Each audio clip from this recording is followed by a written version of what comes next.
Konnichiwa minasan, selamat datang ke sesi kolaborasi STOMACHOFCHAOS bersama laman pop culture suka ramai Malaysia, BuzzPopTV. Saya Kudo Marizu dari laman blog STOMACHOFCHAOS.com bersama para panelis dari BuzzPop akan memberi reaksi dan ulasan siri anime Overlord musim keempat, episod 10 berjudul Saigo no Wo, The Last King yang disiarkan di laman streaming IQIYI pada hari Selasa yang lepas. So, bersama kita malam ini, panelis malam ini terdiri daripada anime sensei, isekai, waifu hunter dan nama dia yang lagi satu tu dia tak bubuh, Anri Alwi. How are you tonight? Hachama-chama, konnichiwa, dan salam salome deswa, konbanwa, minasan. Yorochiko onegaishimasu. Dan juga kaki anime dan Gundam Meister Muhammad Shazli American. How are you, man? Sorry to kacau your dinner. I'm actually hungry, so I'll be eating Maggie during the Bedah. So sorry. Bedah ni bedah santai, so I think nobody should be complaining. So anyway, untuk makluman anda yang belum pernah mengikuti sesi ulasan kami, perbincangan kami akan mengandungi spoilers tapi yang berkait dengan episod ini, dan juga kepada anda yang menonton sesi ini setelah live stream ni berakhir, sila langgan kepada laman YouTube STOMACHOFCHAOS dan BuzzPopTV supaya anda tidak ketinggalan untuk menonton live stream kami yang akan datang. Dan jangan lupa untuk tenyeh butang like tu. So, tanpa tenyeh. Kawan aku cakap tonyo. Itu pun aku tak pernah dengar. Has there such a word as tonyo? Anyway, tanpa melengahkan masa, mari kita mulakan perbincangan episod 10 malam ini dengan reaksi satu ayat. Yes, reaksi satu ayat kita untuk episod 10. Kalau ini macam aku pun marah. I mean, in my opinion, this episode sikit sebanyak menunjukkan the evils of men. Lebih-lebih lagi jika sebelum ni, like myself, I've been quite critical of how can AINZ be doing this to people. But now you just see manusia pun just as bad. So, apa reaksi kita dapatkan reaksi satu ayat daripada saudara Anri. What's your thoughts on this? It's a mix now. Either I stick with respect or Zanek. That's my satu ayat, my one word reaction, because this episode, the highlight was Zanek. And it's about respect and honor amongst rulers lah, basically. Yes. We see how people say, oh, in the end, it doesn't matter how you win. It's the fact that you win. But that's not the case here. Mm-hmm. This case is because how you win, tau. And AINZ tahu he will win. He just doesn't know how he'll win and how the enemy will react. He expected something and he was disappointed. So yeah. Itulah. So this is what the episode is about lah. Yalah. Shaz, your thoughts? Aku mildly kecewa. Sebab there is no Gundam merah for this episode. Ada. Tunggulah. Dalam gambar, dalam cermin. No, ada, tapi dia sedang bertempur dengan pelacur. Tak baik cakap pelacur tu kawan. Kawan with benefits. Ada? Maksudnya ada pilot. Mana nanti kita akan berbincang. I thought you didn't catch on. Nanti it wasn't aku tak perasan kot. It was actually nanti kita in the next segment. Have you got any comments on this thus far? I just got a feeling talking about the 9:30 start.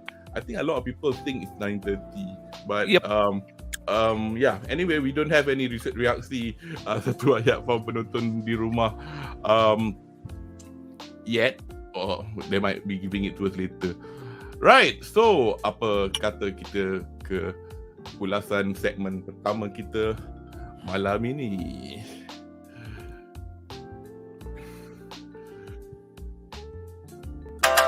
Ada. Anyway, segmen kita pertama malam ini SASUGA AINZ-SAMA, tapi RE-ESTIZE dah tahu. Tapi sebelum kita ke soalan kepada panelis, mari kita ke, as usual, saya suka membuat segmen Seiyu Trivia, mini segment trivia. Okay, the first quick one will be Sheltier, Blood Fallen, our vampire ghost loli cilik yang merupakan floor guardian aras 1 dan 2, dilakonkan oleh Uesaka Sumire, nickname Sumipe. Apparently she loves Russia for some funny reason. They got her to voice a Russian girl in Girls on Panzer.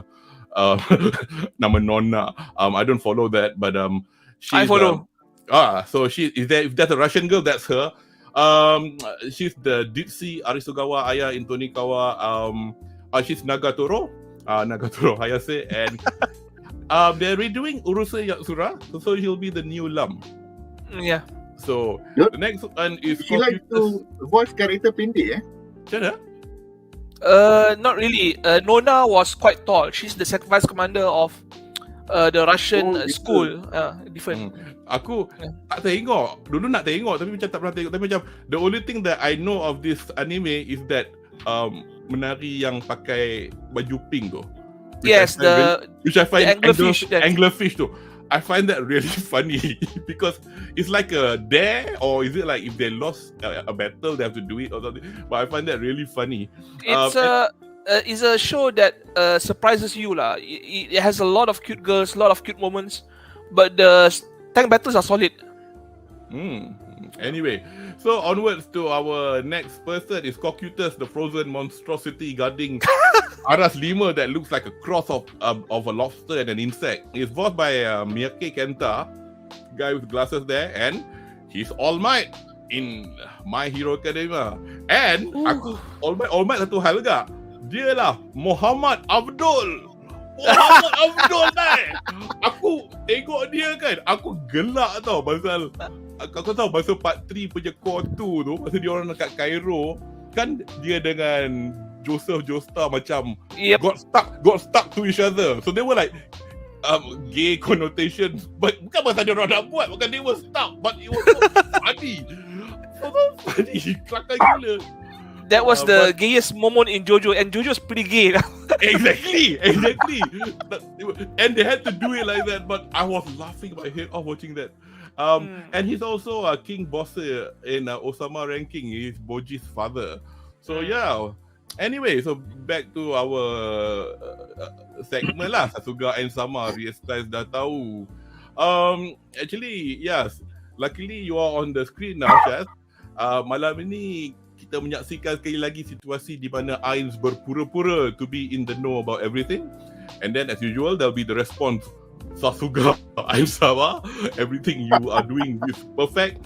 So update diberi oleh Albedo. So this is a bit that you kind of miss, I think, because she gave an update tentang Gundam Warrior yang menewaskan serangan Altarik kat Inarul tu. So apa pandangan anda tentang keputusan AINZ untuk tidak lagi berselindung untuk buat serangan terhadap RE-ESTIZE di waktu ini? Because he said, okay, on the way to RE-ESTIZE, we're going to start destroying all this town. So silakan. Aku rasa that this the appearance of the Rip mecha ni was a surprise lah.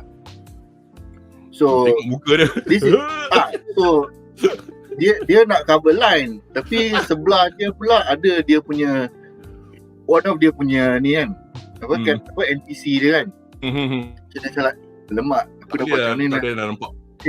So itu yang dia skip the apa ni, dia skip the harbor, lepas tu straight to war kan, which kinda fit the prediction yang last week lah. Kan dia orang cakap mungkin lah attack. Itulah kan, dia mungkin akan macam like dia attack everywhere, lepas tu macam like tempat ni dia akan spare sikit, and then they'll finish off the rest. That is the general expectation lah. So dia fulfill both both sides of dia punya guild punya dia punya faction punya requirements lah, which is ajar the kingdom and yet at the same time spare some people. Cuma yang lucunya all of dia punya pengikut dia semua tak realise tau. Sebenarnya saya tak jangka nak spare dia orang ni, tapi sebab nak cover malu kan, dah malu tiba-tiba ada makeup merah keluar kan. So okay, kita, you know what, we move on to the next phase of the plan. So this is an example of crisis management by AINZ the player. Sebab dia dah salah ni, dia dah like pecut, he got caught, you know. So like tiba-tiba ada makeup merah datang kan. So okay, let's make the best of it. Kita buat macam it was all under my plan. Semua kita dah tahu sebenarnya. So yeah, it's a very nak kata intelligent development tak lah juga, tapi dia ambil kesempatan lah. Yelah. Dia ambil kesempatan. Aku dah ada time ni macam ni, okay lah, aku boleh fulfill my promise to my other pengikut. Dan like dia almost lupa pula tu. Okay, kita akan bunuh saya. Ikut dia kat tepi kat kiri tu kan. No, actually you know what, let's move on to the big picture, because in the end yang penting the king mati. So aku rasa because of that the harbor got spared lah. Itulah, I think that was lucky lah. I think very lucky tak punya base. As Anri, have you got anything to add to what Syaz? Yeah, I think part of the reason why he spared the harbor city, right, was because apparently the harbor city has some value to this drop off rate punya mercenary group lah, adventure group, because they are actually boarded the base up there kan, tapi not really, we don't really know where, but they are up there north. Yeah, if AINZ destroyed the harbor city kan, he would have one less fishing place to fish out these people lah. Tadi dia kata, this is your plan to bait the enemy. No, this is not actually a bait. This is a lure. You bait when you want to capture. This is just the first part. You just send out feelers to see if there's any big fish in the area. So far, it pays off lah. So now the next step, dia punya menipu besar dia dah gagal tu pun masih cakap it's still part of an even bigger plan. Wah. Yang best tu, dia dalam untuk tipu tu dia punya NPC. SASUGA, sama. AINZ punya reaction dan AINZ punya skill kan, kalahkan Donald Trump tau. Masa yes. Make Nazarick great again. Yeah. Betul-betul. It's funny. This is manga MNGA. This is the genius of the creators of the show now. They actually take something from real life, make it 10 times worse into a comedy show. I just wonder if Trump actually reads Overlord. Trump actually appears in one version of Death Note lah. I don't know about Overlord, but he did appear in Death Note. Maybe he reads that lah, since he's so vain lah. Was it the manga? Macam aku baca the manga. Yeah. Yeah, he actually paid the next the spoiler lah. He tried to get the Death Note, and the new L actually sold it to Donald Trump. Yes. Ada. Ada kan? Yeah. Ada, yes. He said, deposit $10 million to every Japanese penduduk. So everyone's fucking rich in Japan now. The whole of Japan became super rich. There you go. Anyway, so since Anri you're on the screen at the moment, so Puteri Mahkota Zanak nampaknya sudah mengetahui muslihat Nazarick yang melakukan serangan lebih awal dari tempoh yang dijanjikan. Obviously he got the map, he's been marking, these places are being attacked. And then adakah ini sesuatu yang anda jangkakan? Dan also pada pendapat anda, apa yang terjadi kepada ayahanda beliau, Raja Rampusa ketiga di kala itu? Silakan. Okay, when we first see Zanak, we think him as the stereotype fat, arrogant, useless, rich, noble guy. At the end, we found out that he's arrogant, but he is actually very capable person now. So any bullshit that's happening around, right, Zanak is on top of it lah. Yalah. He read the situation. He's very practical, very methodic. He doesn't take emotion into consideration. He just sees the bigger picture lah. And when he sees all these settlements and towns jatuhkan, he sees a pattern, and then he sees the Maki Raven punya connection, and then he concludes that okay, something is going on here. The rate of our descent, how much we lose territory, it doesn't look good for us. We have to either agree to surrender deal, or we have to win, which is very unlikely. So Zanek was he knows what's going on, he knows what's happening.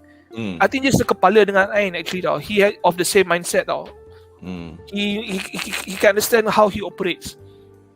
And according to what I see kan, Zanek punya father, the king, right? The king is actually a good king, but it's very weak lah. He chose the wrong person to become crown prince, Barbarossa, that guy who got killed in Karn village during the previous war. And then he didn't actually elevate dia punya second son, the more capable one, into a important position compared to the crown prince.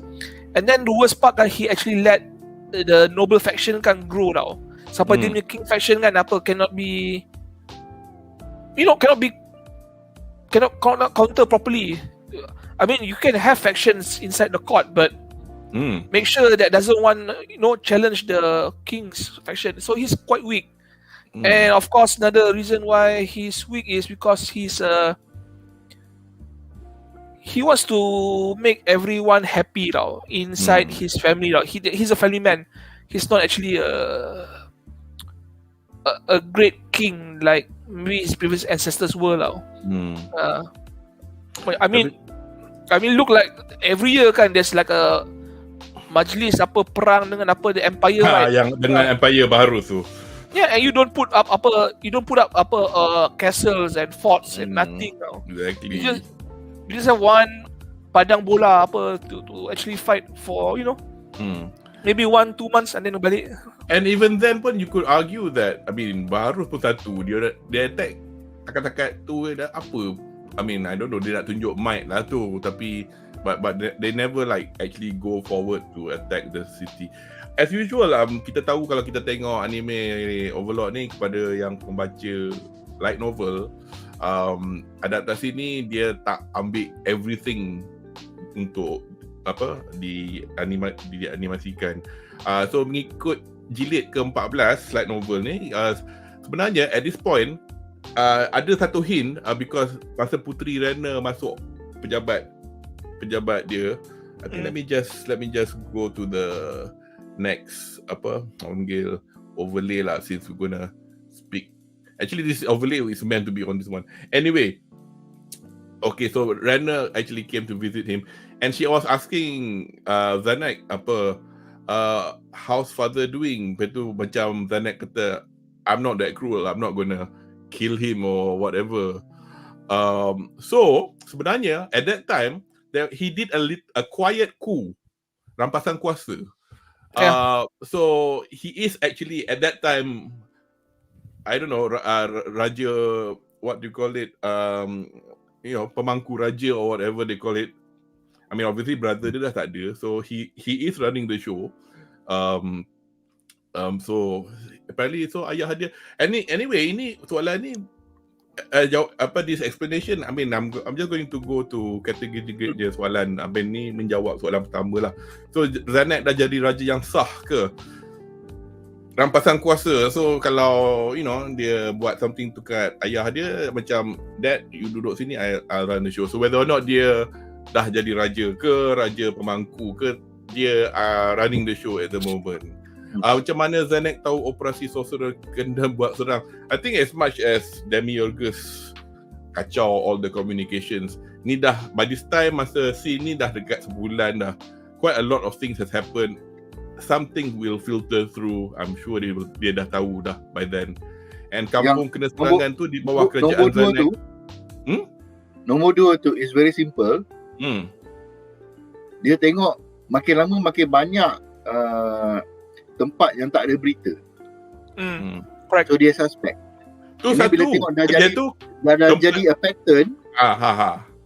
Lagi tu tempat-tempat yang kan kalau orang lain serang semua mati, tapi kalau Ain serang adalah sikit because dia kan nak dia dengar cakap apa ni Gredo dengan Pestonia kan.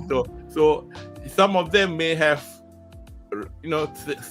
sought refuge at RE-ESTIZE Royal City. So ini apa jangkaan kami lah, how dia tahu. Anyway, so I got go ahead. I got a bonus question. I haven't finished just now about the Raja. Sorry, go ahead. Yeah. Raja Kingdom tu. Zanek actually kan seize power kan not because of becoming the king lah. It's because the king kan didn't want to take action against AINZ. Yeah, he wanted to make a deal, but they were not going to agree to a deal until the battle.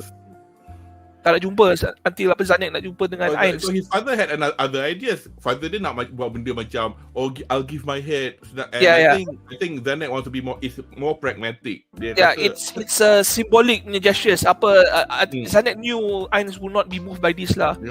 So he made a decision to rapas kuasa because if he does not do anything, the nobles will rebel and will kill the king because they need someone to be in control. If the king is not in control, Zanek has a plan, they follow him. So this is what happens lah. Anyways, I got a bonus question for either of you nak jump in. So if you remember daripada season ketiga, Maki alias Brand Dale Raven. I mean, interestingly, Renner macam selambak je. Raven. Sedangkan Raven ni masa kita tengok dia dulu macam dia ni kurang ajar sikit, tapi as season 3 unfolded during the battle, you see he's actually a nice person. So dia merupakan bangsawan yang mengetuai bala tentera Raja RE-ESTIZE di medan perang Kasa yang kemudian dia bersara selepas kalahnya tentera tu di tangan Nazarick. Ni this is not a pun, but adakah anda rasa beliau dikambing hitamkan oleh Puteri Renner? Kambing hitam Niguras. Anyway, atau berpaling tadah ke Nazarick. So anybody has any theories? Why? Because kalau tengok dalam kita pandang soalan Muhammad Yasir tu jari Renner tunjuk ni pekan Raven tak kena, yang lain semua kena. Anyway, shoot. If you want to say anything. Saya okay, I think Raven kan it's dia tak paling tadah dengan the kingdom. I think he's basically being put in a position kan where he made it look like he's a traitor tau. The real traitor we know for sure kan is Renner. Because Renner tu at this point orang bawahan Albedo now. And she's deep into it. And she's doing it happily tau. No one's twisting her arm. She's doing it willingly. So semua benda yang cakap pasal Raven, it could be true. Mungkin AINZ held the son hostage. Maybe that's the truth. But even if he doesn't take the son family hostage kan, Raven has no ambition to take up arms against AINZ. Dah tengok dah.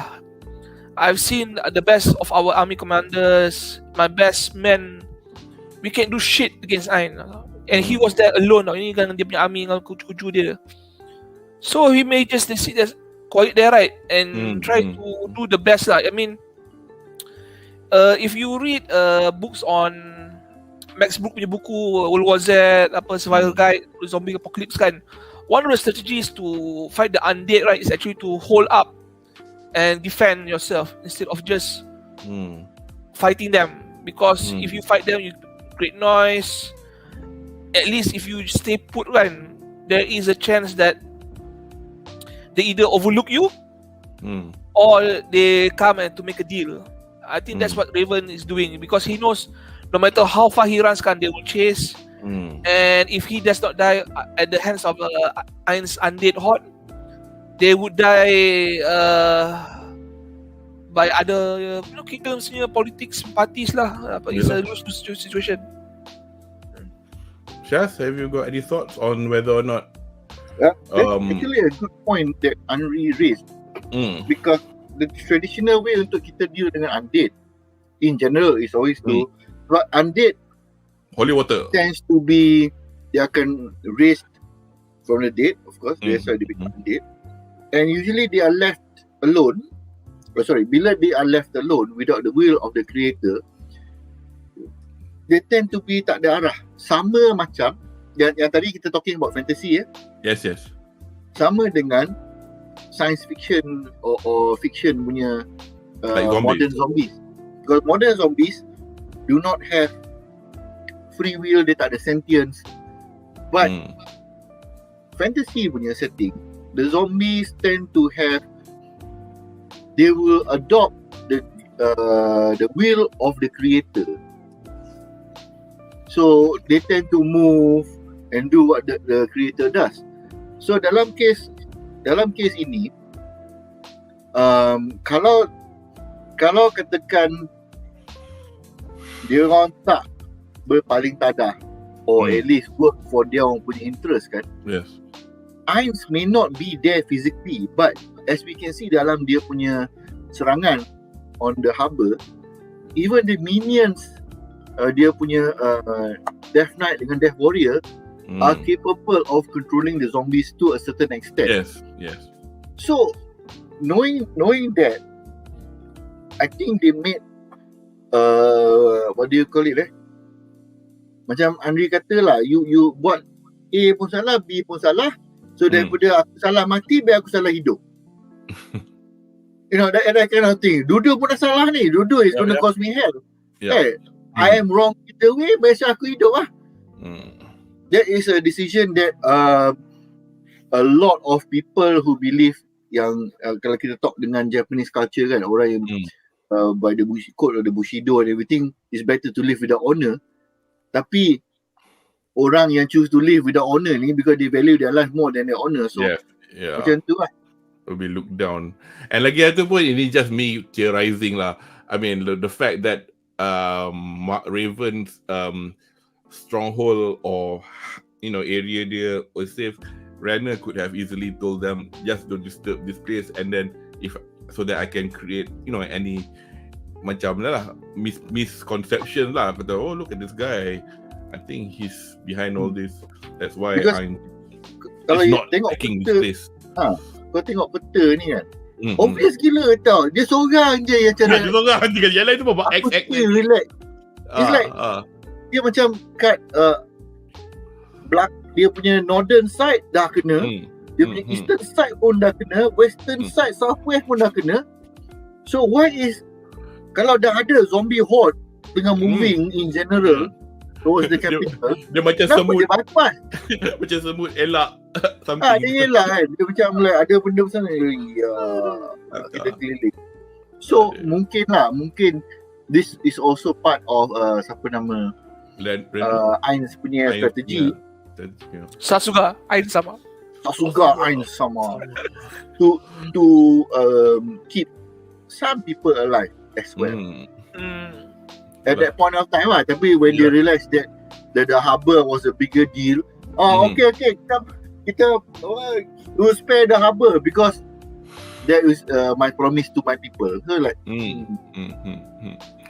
anyway, tadi kita dah menjawab soalan Catherine the Great. So I think kita boleh ke segmen ulasan yang seterusnya. Ada. Yes, segmen seterusnya adalah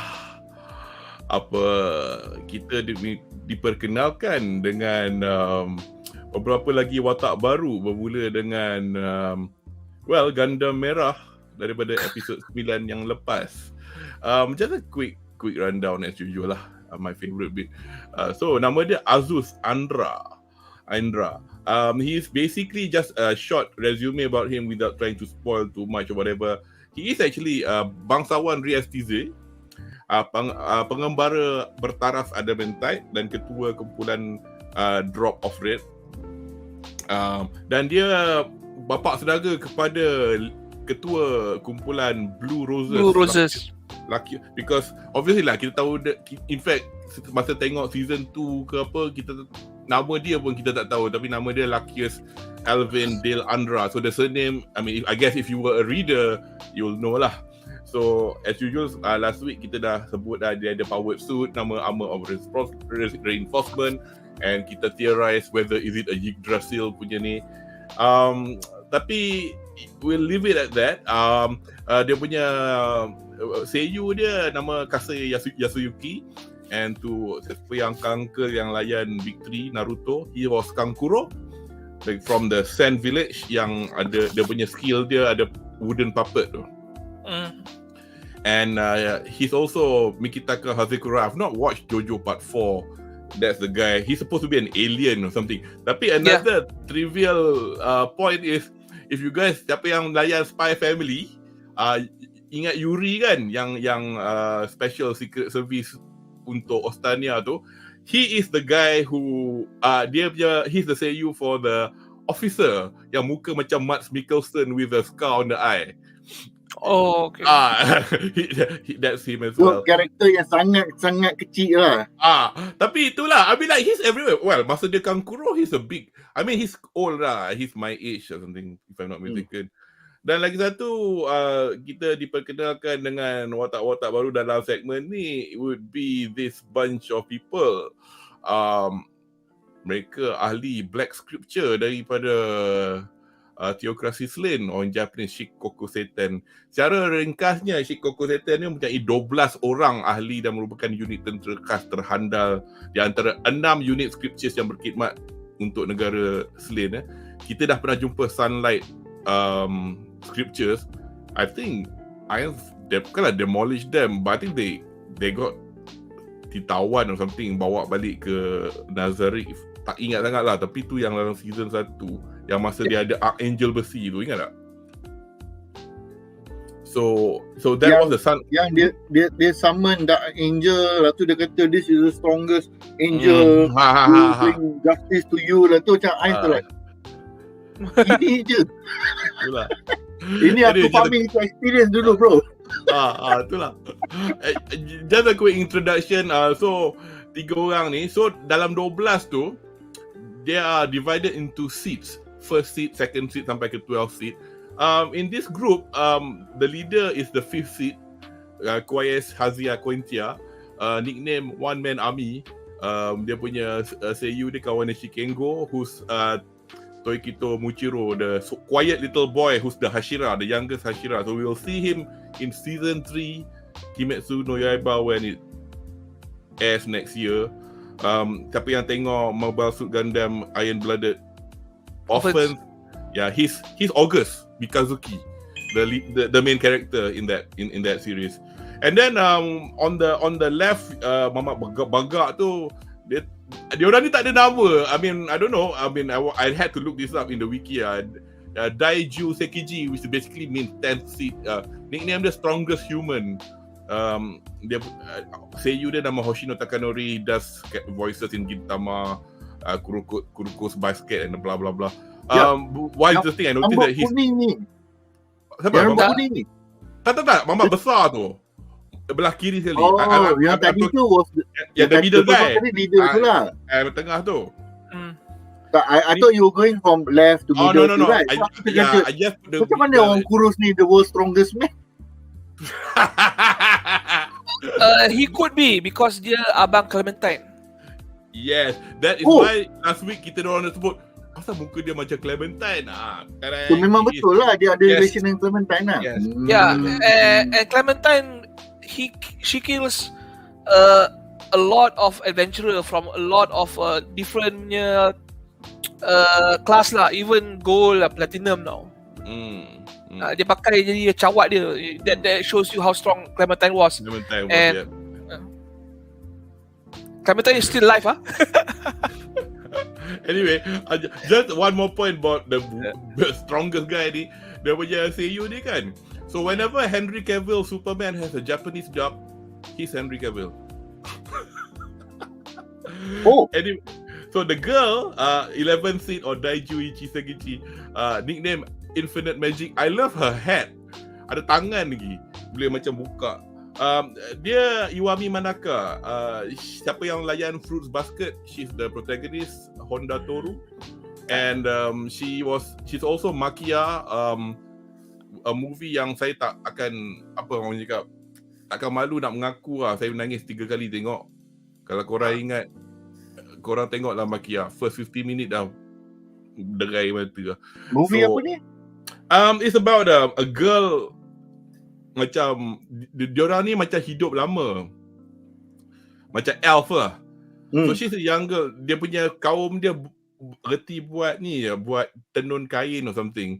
And then they got attacked. And then she somehow got escaped and then fell into the world of men. So at the time she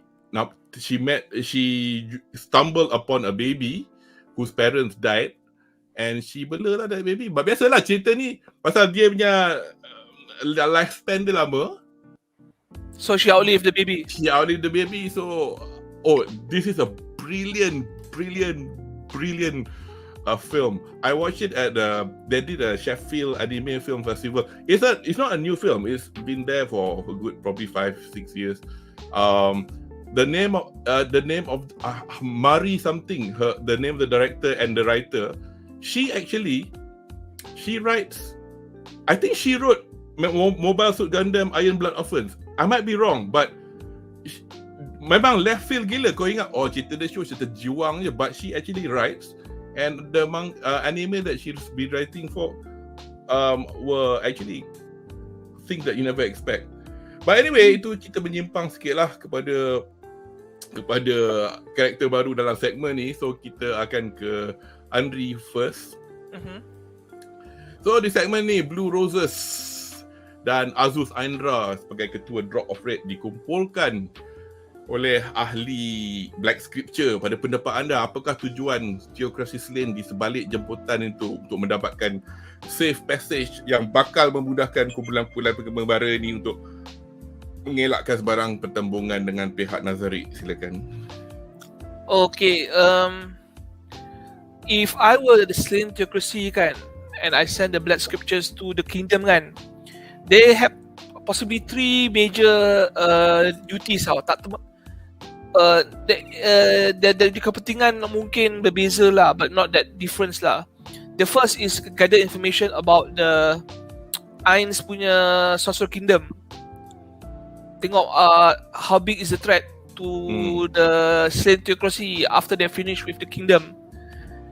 First is collect intel. That's my guess lah. Second is possibly after you find intel kan, see if you can kill AINZ or weaken dia punya faction tau.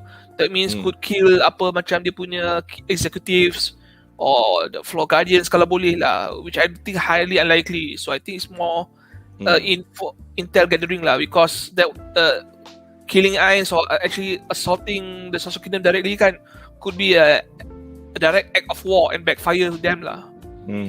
Third also it's most likely that they are there kan to actually, okay, we're here to monitor AINZ and the Sorcerer Kingdom. Maybe we'll help you, attack and kill the Sorcerer King. But the third and probably most diabolical punya motive kan is basically maybe they're there kan to actually take away whatever valuable things they can find in the kingdom, macam the national treasures, holy texts, magic tomes. Because the kingdom is done. They know that the kingdom is going to lose this major battle at the capital, and when it falls, maybe we'll get everything in the vault. If I were a competing rival nation, right, this is what I'll do. They're going to lose, and there's going to be chaos. Let's take advantage. Let's take whatever valuable things they have. Let's kidnap any valuable people yang kita boleh guna in our side. Maybe they have a good strategist, maybe they have a good politician, maybe they have a good agricultural minister. We will tarik them to our side and make our kingdom stronger, because the other option they have is actually die with the country, which they probably want to do, but let's try to pull them. So that's what I think, that's the 3 main motive that they're there. I don't think they can have any other better motive than these three lah, story wise. Betul lah. Syaz, have you got anything to add? Well, initially aku duk fikir that they will want to go and get safe passage to other places to find relics that can fight the Sorcerer Kingdom. But I think Anri punya expectation ketiga tu is actually better than my initial thought because it makes a lot of sense. Kau dah tengah berperang dengan enemy yang that is going to defeat you. Of course, you're going to put as many resources, manpower ke depan. So, kau punya Royal Kingdom, Royal Vaults will be unguarded. And most likely, the one yang ada access kepada bukan not only world level, item punya level, but Yggdrasil punya assets lah. Assets or spells, which as we know, they have access to. That's the thing. Kalau kita tengok macam how they did to Shelter kan, like they got stuff kan, macam so that like is the highest level item. So most likely they will have lower level items which can open basic Royal Vault punya magic doors. Yeah. You know, or worse comes to worse, dia suruh je lah mamat kuat tu pecahkan dengan dia punya weapon apa ke. They have a plan lah. Definitely they have a plan. Aku agree lah that they might want to rob or at the very least save some holy text and whatnot, magic tomes and apa-apa ke. Masa ni lah, this is the time lah. That's why kita tengok yang Blue Rose tu macam like what is a rival adventurer party which is also is like almost on the same level or even higher within the kingdom kan. So macam that's why they are on their guard. And I think if tak salah saya, they are all like at the Adamantite level, the Black Scripture, or if not, as you say, if not more. And ada satu komen menarik daripada Naoki here. See, dalam novel Black Scripture nak recruit as Azus, tapi bukan dengan cara damai macam dalam anime, tapi dengan paksa. Kalau tak ikut, dia orang akan bunuh. Tapi Azus ada sebut satu nama, kena cut. Itulah, I mean, I guess because dalam anime dia orang tak adapt fully, because kalau tidak, this will be a a 75 episode season. But at the moment also it's quite interesting, it's quite nice to see the showrunners manage to select and adapt to make it understandable, because agaknya setengah point tu tak ada pun tak apa pun. So anyway, since you are on the screen at the moment, soalan yang seterusnya adalah untuk Syaz. Let me kita so Azus Aindra nampaknya agak yakin untuk menolak pelawaan dari teokrasi Slain, dan lalu beliau bersama teman-teman terus ke Kamati. Tak, lebih penting lagi, adakah anda merasakan ada kemungkinan beliau dan kumpulan Drop of Red, jika mereka tiba selepas ni, untuk menghadapi serangan Nazarick? Dan jika begitu, apakah dorongan bagi beliau berbuat demikian? So what are your thoughts? Silakan. Aku punya initial thoughts, aku rasa yang rambut brown tu lagi lawa lah. I know you. Tot. Tapi masalahnya sorry, aku distracted kejap. Sorry. Aku tengah nak fikir dia punya ni. Sorry. Kau tengok apa ni? Tak, aku tengok gambar ni lah. Ya. Ini aku bubuh gambar yang paling sopan kali. Anyway, there's another. Go ahead. Okay, basically right now, yang aku tak perasan that he is the mecha pilot kan. So that is a fact kan. The red suit is under him Yeah, it is. Yeah. Okay. It's not like a spoiler because it's obvious already. I mean, they spoke about it. I mean, Albedo mentioned it already. Okay, that means mungkin yang tu aku terlepas pandang. Mungkin aku because Albedo kata that's daripada kumpulan Drop of Red, and that's the leader. And now we've got the leader here. That's him. Anyway. Okay. So let's assume that dia punya the facts are correct lah. That means bukannya Albedo got any wrong information and so on. So aku rasa masalah karakter ni is that he doesn't care. Dia tak kisah whatever he wants to do. Kalau you tengok kan, dia silap pakai depan dia punya niece tu, macam lah aku pakai seluar je dengan my girls and everything kan. So in the end, no matter however he may try to support his own kingdom, he's out for himself. Yeah. I suspect that dia punya treasure semua dia dah transport keluar dah. Dia punya gold and everything. Yeah. Sebab besides not living in RE-ESTIZE dekat-dekat ni, he's living up north. So macam dia pun dah pandai dah lari lah awal lah.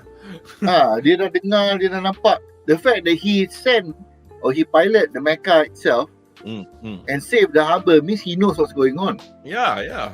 So and the mecha is more than capable of moving all of his treasure away. So aku rasa kalau dia nak support pun he will give a very minimal support lah. He will not really fight macam the king wanted to fight. You know, like sampai ke pisau darah terakhir ni, it's like aku tolong bila aku boleh tolong je lah. So that is why dia punya niece nak minta tolong pun macam like okay, but here is my terms and like I will fight. Dia nak fight sendiri je kan. Tapi dia nak fight pun macam like, is he actually going to fight? Lepas tu dia sendiri cakap kan, aku nak lari senang. So you like, can see that it's all about himself lah. Yes, you're right, because dia macam buat kata how they describe Han Solo as a scoundrel. Look at him and the fact also dia nak stay on, dia nak lawan. Is he doing it for the right reason? Is he defending his country, or is he doing it for some other reason, for personal glory or whatever? So that is yet to be seen. So Anri, have you got any other thoughts on why he's like so keen to like, it's alright, I think I want to go lawan dia. In fact dia dengan tiket, dia tanya lagi Mama Black Scripture tu, korang nak join tak kita lawan dia? I think he staying to fight kan, at least for a while kan, actually to buy time for the people to lari lah, in case kan the battle which they know that will lose kan, apa gets beat out of hell lah. I think what he wanted to do right was to stay in the capital and see what happens after the battle now. If after the battle AINZ kan comes to RE-ESTIZE punya capital and give terms kan, maybe he'll just leave, tak lawan. But if when it comes to macam okay, AINZ no more say everyone is in the capital kan, he'll go out and fight and try to buy as much time before being overwhelmed, so he retreat lah. So I think he's there to do the last thing he could do for the kingdom before it fell lah, basically. Last sense of loyalty is what I can actually describe. Itulah. And tapi itulah, I mean personally for myself, I feel like Mama ni macam, I think, you know, some people are they aren't loyal to anything. To macam Han Solo kata, I don't take orders from anyone except me. Yeah. Orang macam tu. He seems to be that kind of person. So ada komen dari, but let's see apa komen penonton di rumah. Before you layan soalan daripada para penonton kan, let me just say one thing lah yang saya nak tengok after I saw this picture. Laco. That's it. Aduh, hai. Anyway, let me just change the layout to anyway. Yes, komen. Ini macam saya pun tak ada jawapan untuk ni. Which is, mana soalan? Okay. Okay. Kenapa Black Scripture tak rekrut Momon dan Nabi? I pun fikir the same thing. But you know how it is dengan ini, saya punya teori, because kalau AINZ ada dekat Nazarick, Momon dan Nabi hilang lah. So diorang pun mana diorang? Kan dia punya duplicate was acting the role of Momon. I know, but sometimes kadang-kadang he'll use this guy, apa nama dia? God, Pandora actor. What a name. Pandora. Karakter Jerman Nazi Mana? Itu masalahnya. Uniform dia Hitler sial. But Ini that one simple because they can try to recruit, tapi kalau tak layan, habis lah. Itu je. Apa ni, kau magic kalau guna pada AINZ boleh kena control tak? Ini saya dengar malunya tak sure what Calm Magic is. Anyone? I think it's okay. Control magic go. Okay, dia macam ni. In general, magic dalam Yggdrasil dia ada level-level dia. So as kita dah tengok dalam the precedent, kalau kita tengok bila dia lawan dekat open field tu, and all this sorcerers and whatnot, tembak magic kat AINZ, zero effect. So most likely dalam Yggdrasil punya magic system, dia ada levels of immunity. So kalau your spell level is below certain level, dia terus like okay whatever, tak resolve pun, it doesn't work. They just kena negated. And if you are level lower than AINZ, mungkin some spells dia punya effect akan kurang or negated as well. And mungkin certain spells can only work up to certain level. That means benda yang higher level than say 90, the spell has no effect. Yeah, I think it's mentioning charm magic, not calm magic. I think the charm magic yang dia guna dekat pelacur dua orang tu. Yeah. Yang siapa Evil Eye buat dekat charming magic lah, charm magic, control magic. So that's why if that's the case kan, I'm with Shaz, because you have to understand Lich ni kan is a creature yang INT, which means his INT wisdom tinggi. They usually have high tolerance for status magic. And then besides, I mean, you know lah, kita tengok masa dia lawan Sheltier at the end of season 1. I mean, kalau lawan Sheltier pun dia pasang all the buffs yang, you know, pasang. Jangan harap lah apa, so, you can touch him. AINZ will have a lot of relics that dia pakai, or sebab kalau kita tengok the adventurers, dia pun ada special skills that they can activate. So dalam as most games, dia akan ada active skills dengan skills yang passive, yang always on. So kalau kita tengok AINZ, tak silap aku, dia ada immunity to basic weapon. So dia kau hentam dengan kayu semua tak ada effect.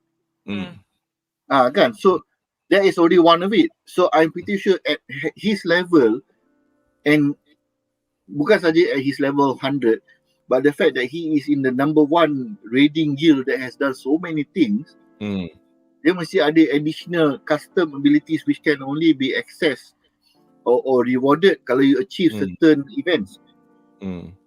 So setakat charm magic macam ni, is no issue lah. Just a couple of comments about berbalik kepada soalan apa Slain tak nak recruit Momon ke. So there's a couple of comments. Muhammad Yasir kata Momon kat Irantel Black Scripture takut nak pergi. And then Nauki also said the same thing as well. So saya tengok kat YouTube kata fans OVERLORD sebabnya Black Scripture tak berani nak pergi ke Sorcerer Kingdom. Sebab logical juga, sebab kalau dia orang pergi ke sana, nanti AINZ will take it as a kenapa korang punya agent masuk negara aku? And also and the Slain are smart, and they know they're not gonna do stupid things like how that Philip did kan, macam they know AINZ pangai macam ni, so janganlah. I also think that it's also personal reasons lah why the leader of the Black Scripture tak nak recruit AINZ. I think he had learned that possibly Momon bunuh Clementine. I think dia tahu dia dengan Nabeh was the last person to confront Clementine apa masa season 1, masa pergi dekat graveyard tu. Actually kan at the beginning of this season, when they showed the Slain Council were having a chat in the meeting, as we say, they're not stupid, they can deduce things. So sometimes kita tengok macam Nazarick ni pun quite confident buat dia tak, kadang-kadang dia tak perasan setengah orang boleh klik. I mean, so far pasal kita di-expose kepada people in RE-ESTIZE je, which are, you know, bukanlah kata dia orang semua bodoh, tapi macam probably not that. Ya bodoh sombong. not that sharp lah, not that sharp. Because in that meeting masa dekat Slane tu dia kata, ya, ini kena serang pada Jolda Bawas, tapi diselamatkan oleh that moment. Lepas tu dia kata, so somebody mentioned, do you think that they are all working together? No, they're not stupid, because they can be as conniving as Nazarick. Orang-orang yang sepandai tu, they can pick up. Do you realize that there's a big difference between a social culture between the empire, the kingdom and Slane theocracy? Okay, when you meet a noble kan dekat the kingdom kan, they will say, oh, my name is blah blah blah, I'm the duke of blah blah blah. The empire, you see the emperor kan, oh, this is my full name, apa blah blah, I'm the emperor blah blah blah. Tapi the Slane theocracy kan, when they send envoy to the empire and they dekat gladiator ring kan, and then when I tanya siapa ni people from Slane theocracy kan, oh, we are nobody, we can introduce ourselves in a later date. They try to keep everything secret kan until the end, as long as possible tau. So there's a big difference between mentality and culture tau. They know that pangkat is nothing to be proud of tau. It's just intelligence. If we negara give yang mengamalkan meritokrasi. Yeah. So you see, not mentioning anything. So you see kan the difference between intelligence between the nations lah. Yeah. Also, I think because they realize that information is power lah. Yeah. Even the time when the Black Scripture pergi kan, they didn't introduce themselves like, oh, we're the secret service. No. Yeah, because Azus yang macam korang Black Scripture kan. Betul dia boleh cakap. Yeah, I heard what, because I think Slane works more along the side of being very clandestine, and all of their agents are using the word agents macam spies or something like that. I mean, to know what their rival nations are doing. This is an interesting point because long ago, season 1 ke season 2, when that small adventuring party invaded Nazarick kan, dia seorang standing there, dia like, I will fight them. Lepas tu dia tengok, mana kau sikit kita, we have a chance against this guy. So dia tembak-tembak lawan-lawan macam like, macam mana kau ada magic banyak ni, how can you have this much magical power? Oh, kau tak nampak aku punya magic kan? Minta maaf. Dia take out dia punya ring apa ke, then the entire magic was revealed, sampai member yang boleh nampak magic tu muntah kan, because they saw so much magic power. Yes. So it shows that AINZ is fully aware that information is something that should not be shared. Even dengan masih dia lawan dengan Shaltier pun, dia ada mention something macam falsify mana ke apa ke. Dia cakap this is basic PvP punya strategi. You do not reveal how much mana you still have. Yeah. So that, you know, you don't want to get disadvantage, to be at a disadvantage. Anyway, so kita dah bincang segmen kedua dan juga sebaik mungkin menjawab soalan dan komen-komen dari penonton di rumah. So apa kata kita ke segmen yang seterusnya, segmen ketiga. Ada.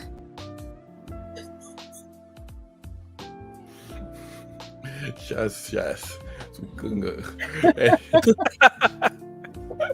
Anyway, so kita ke segmen ketiga yang bertajuk Revolusi Bangsawan Pengecut. Actually aku bila tengok part ni aku emo juga sikit. So my first question is actually for Syaz. So Putera Mahkota or Raja Zanak lah, whatever it is, meminta untuk menghadap AINZ-SAMA. Reminds me of if you remember Pirates of the Caribbean, masa Parley, ingat tak Parley? Parley is pretty much when you meet your enemy's leader, tapi you cannot harm me because we're going to talk. Dengan harapan serangan ni dapat dielakkan. Apakah pandangan anda tentang penjelasan yang diberi oleh AINZ emotional bit in this discussion untuk menolak permintaan supaya rakyat RE-ESTIZE yang tak bersalah diberikan belas kasihan. So silakan. Portion ni aku rasa honestly aku a bit confused. Not sebab the dialogue itself, tapi aku rasa dalam the, sebab aku tak baca the novel, pemikiran dia. Aku tak baca the novel.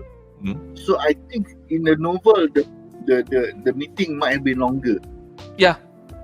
Probably. So they will talk a lot more things, they will talk about their culture and everything kan. So this portion macam it feels too short. For AINZ to react so strongly later on, dia macam like kau baru sembang tak sampai mungkin half an hour. I mean of course in anime time tak sampai a few minutes lah, but mungkin dekat dalam in the punya discussion it took about half an hour. But I suspect dalam the novel it could have been a 3-hour meeting, sembang, makan and everything, although AINZ cannot eat anything. AINZ ni kedekut lah, bagi air kosong ke. Anyway, sama tu. So dia punya discussion tu, because in a way AINZ know he's going to win. He knows for a fact he will win.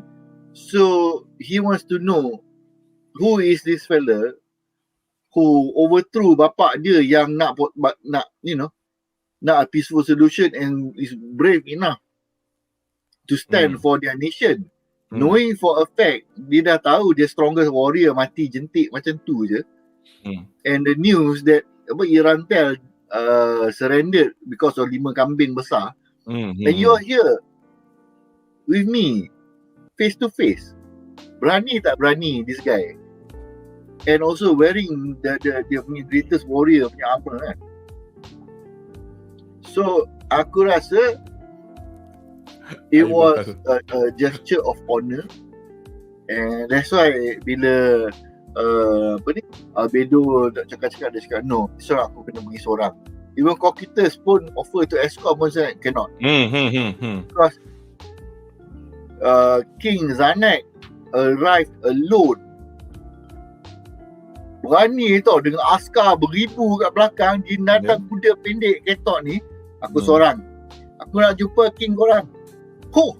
Kalau you imagine kalau dia datang dengan 2-3 orang and Zanak balik ke dia punya soldier cakap celaka dia orang tak berani jumpa ke seorang kan. Kena ada 2-3 orang escort. Benda tu pula kalau dia beritahu dengan dia punya askar pula ada yang lari spread the news. Habislah dia punya image. The sorcerer king yang penakut. So meeting by Edon is fully dia kena jaga air muka dia. Yalah, betul. About the topic yang dia discuss, that was very interesting. Sebab dia discuss about dia orang punya briefly about how they view the war that is about to happen.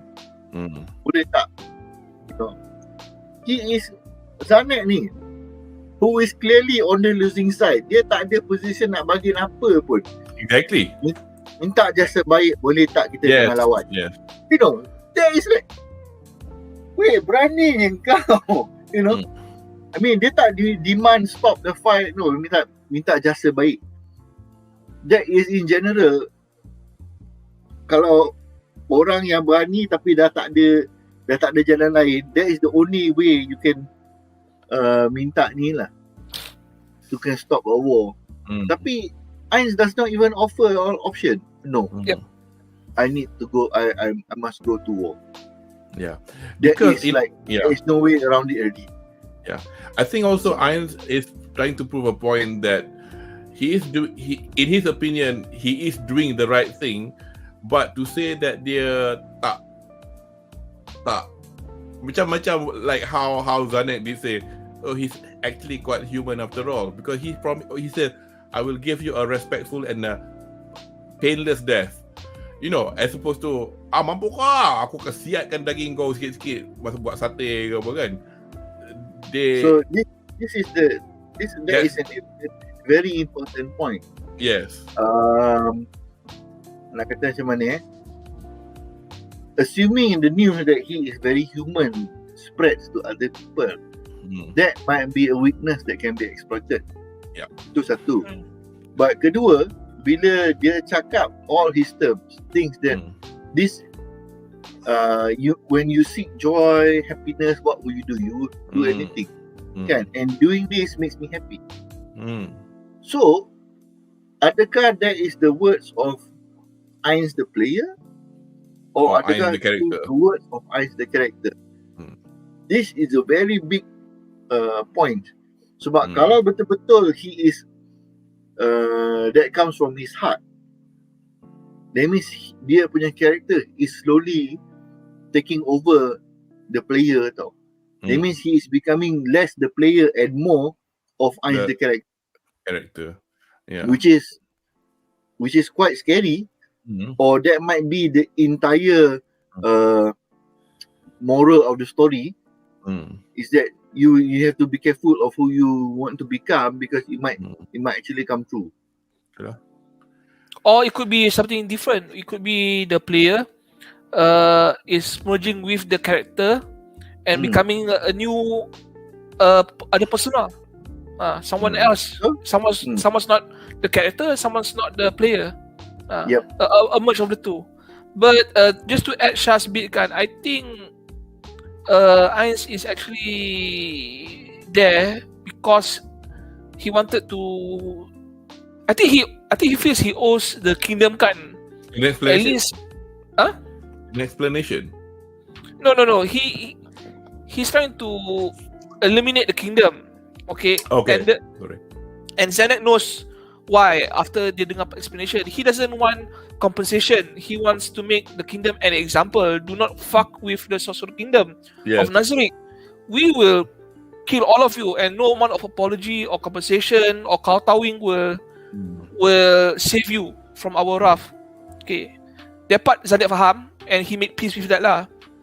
What AINZ kagum kan, I think from this meeting right, is Zanek didn't ask anything for himself. The other nobles kan said, please spare me and my family.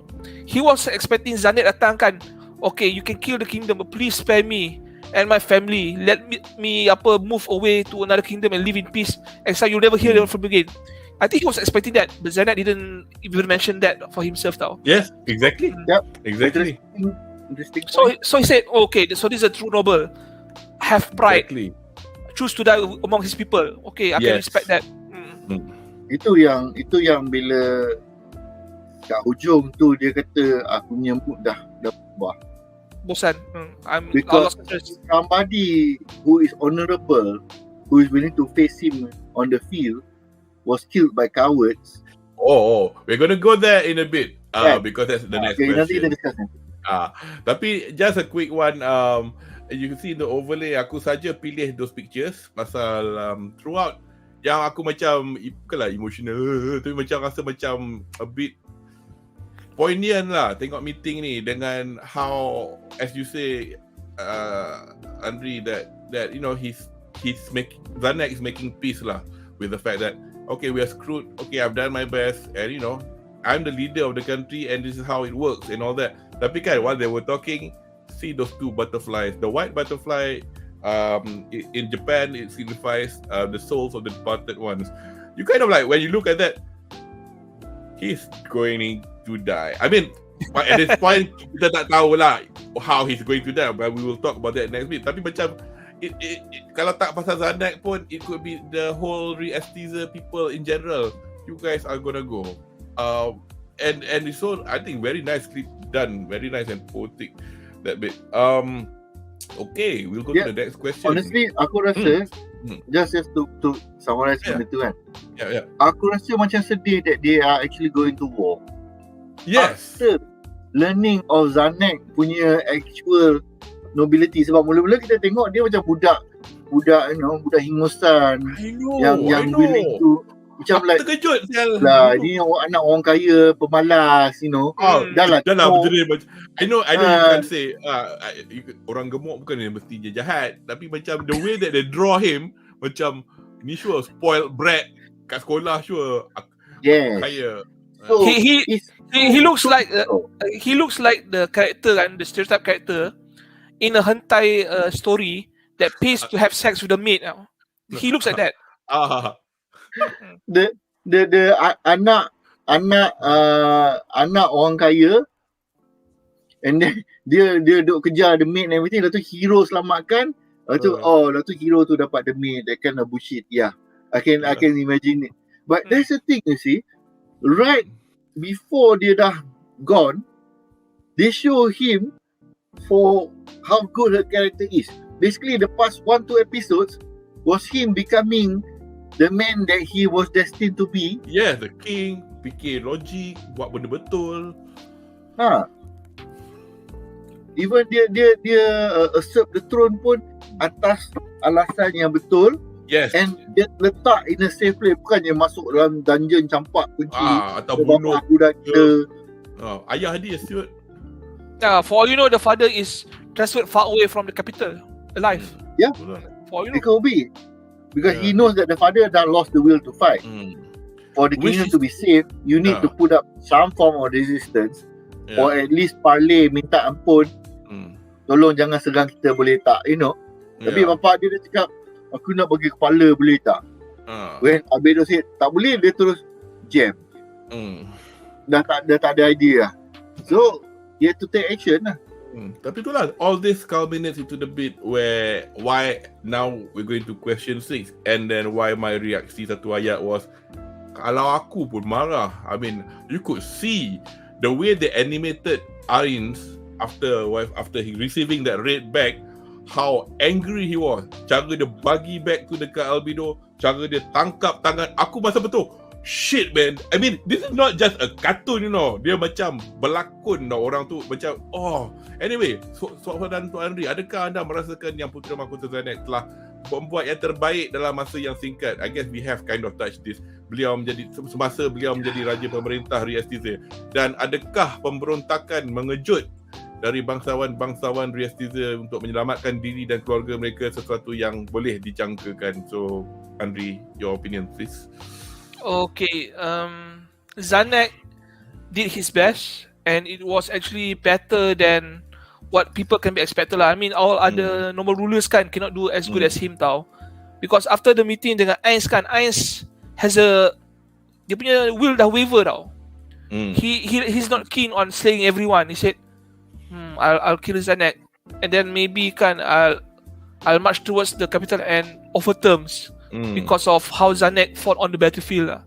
You know, maybe I'll spare these fuckers inside the capital yang choose not to fight lah, because they're not worth killing. They think my weapons lah, or something like that.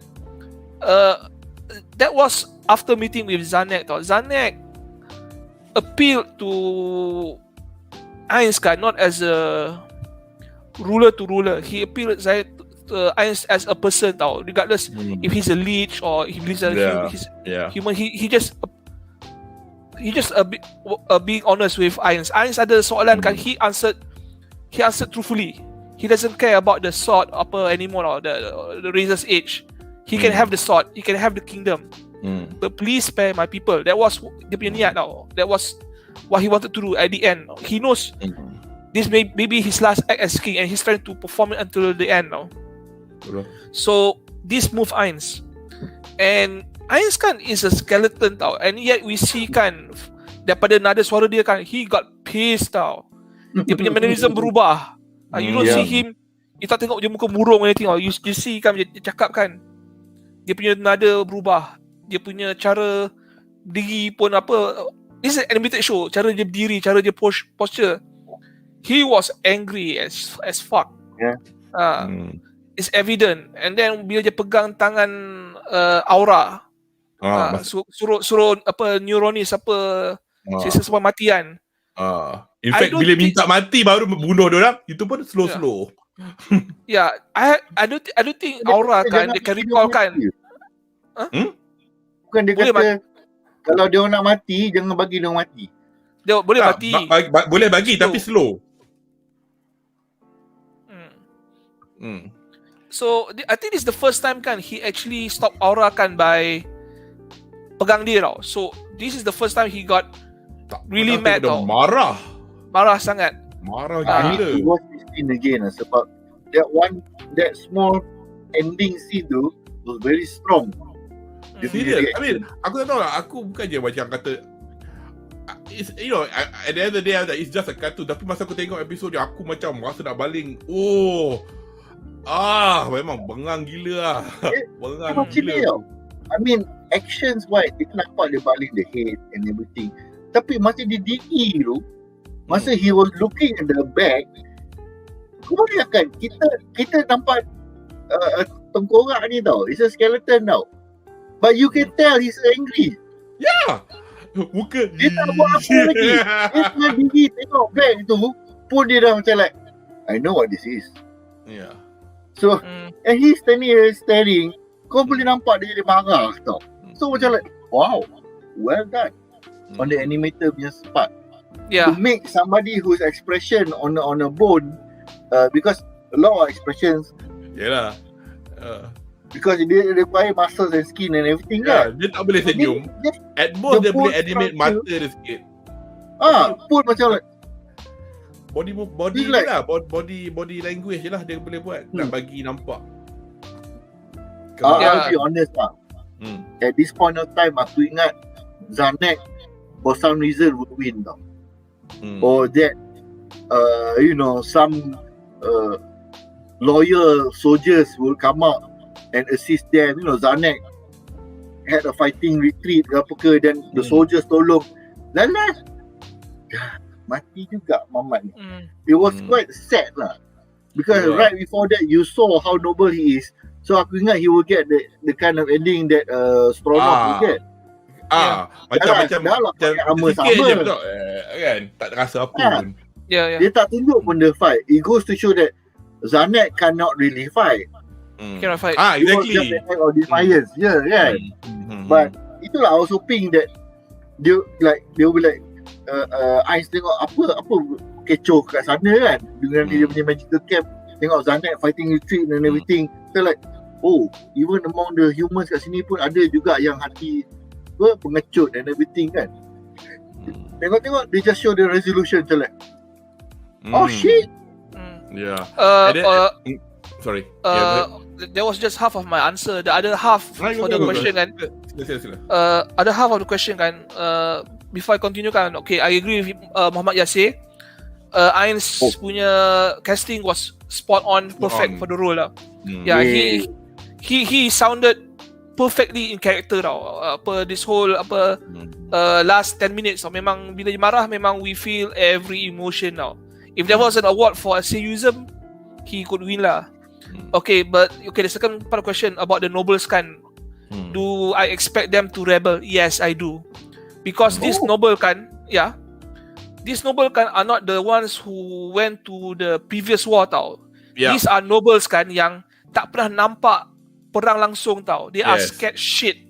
The ones yang dah battle hardened, yang mati. semua dah either dah mati atau they if they survive they resign and do like Raven. Macam Raven lari. Went out of the country or tinggal dekat hermit dekat hutan. I'm done fighting undead I've seen what happened. These people are soldiers from the rich classes tau. They could be levies, they could be conscripts or mercenaries, which is most likely. And they do not want to die, especially the nobles tau. So they think that by offering Zanek the head kan, they could bargain tau. But they didn't know kan that AINZ is not interested in ruling land tau. He's not. He wants to conquer the world because of one reason. He wanted to safeguard dia punya guild and meet other players. That's it. Whatever happens to the kingdom, you nobles, tak kisah. I'm not going to collect gold from you just because to get rich. No. So they don't understand this. So that's why Zanek punya rebellion kan is expected lah. Unfortunately, Zanek can expect too much from his people lah. So he died trying to do his best for his people, but he got betrayed by them. Exactly. And then how AINZ reacted is appropriate in my opinion, because it's like, so this is how it is. Because he probably would have katalah macam things went as planned, macam having the fight the way that he had discussed with, and that he probably would have given some mercy to some people. Now it's not because he sees how ugly you guys are. I mean, ini kelakar gila. Yes, apa tak boleh gerak ni.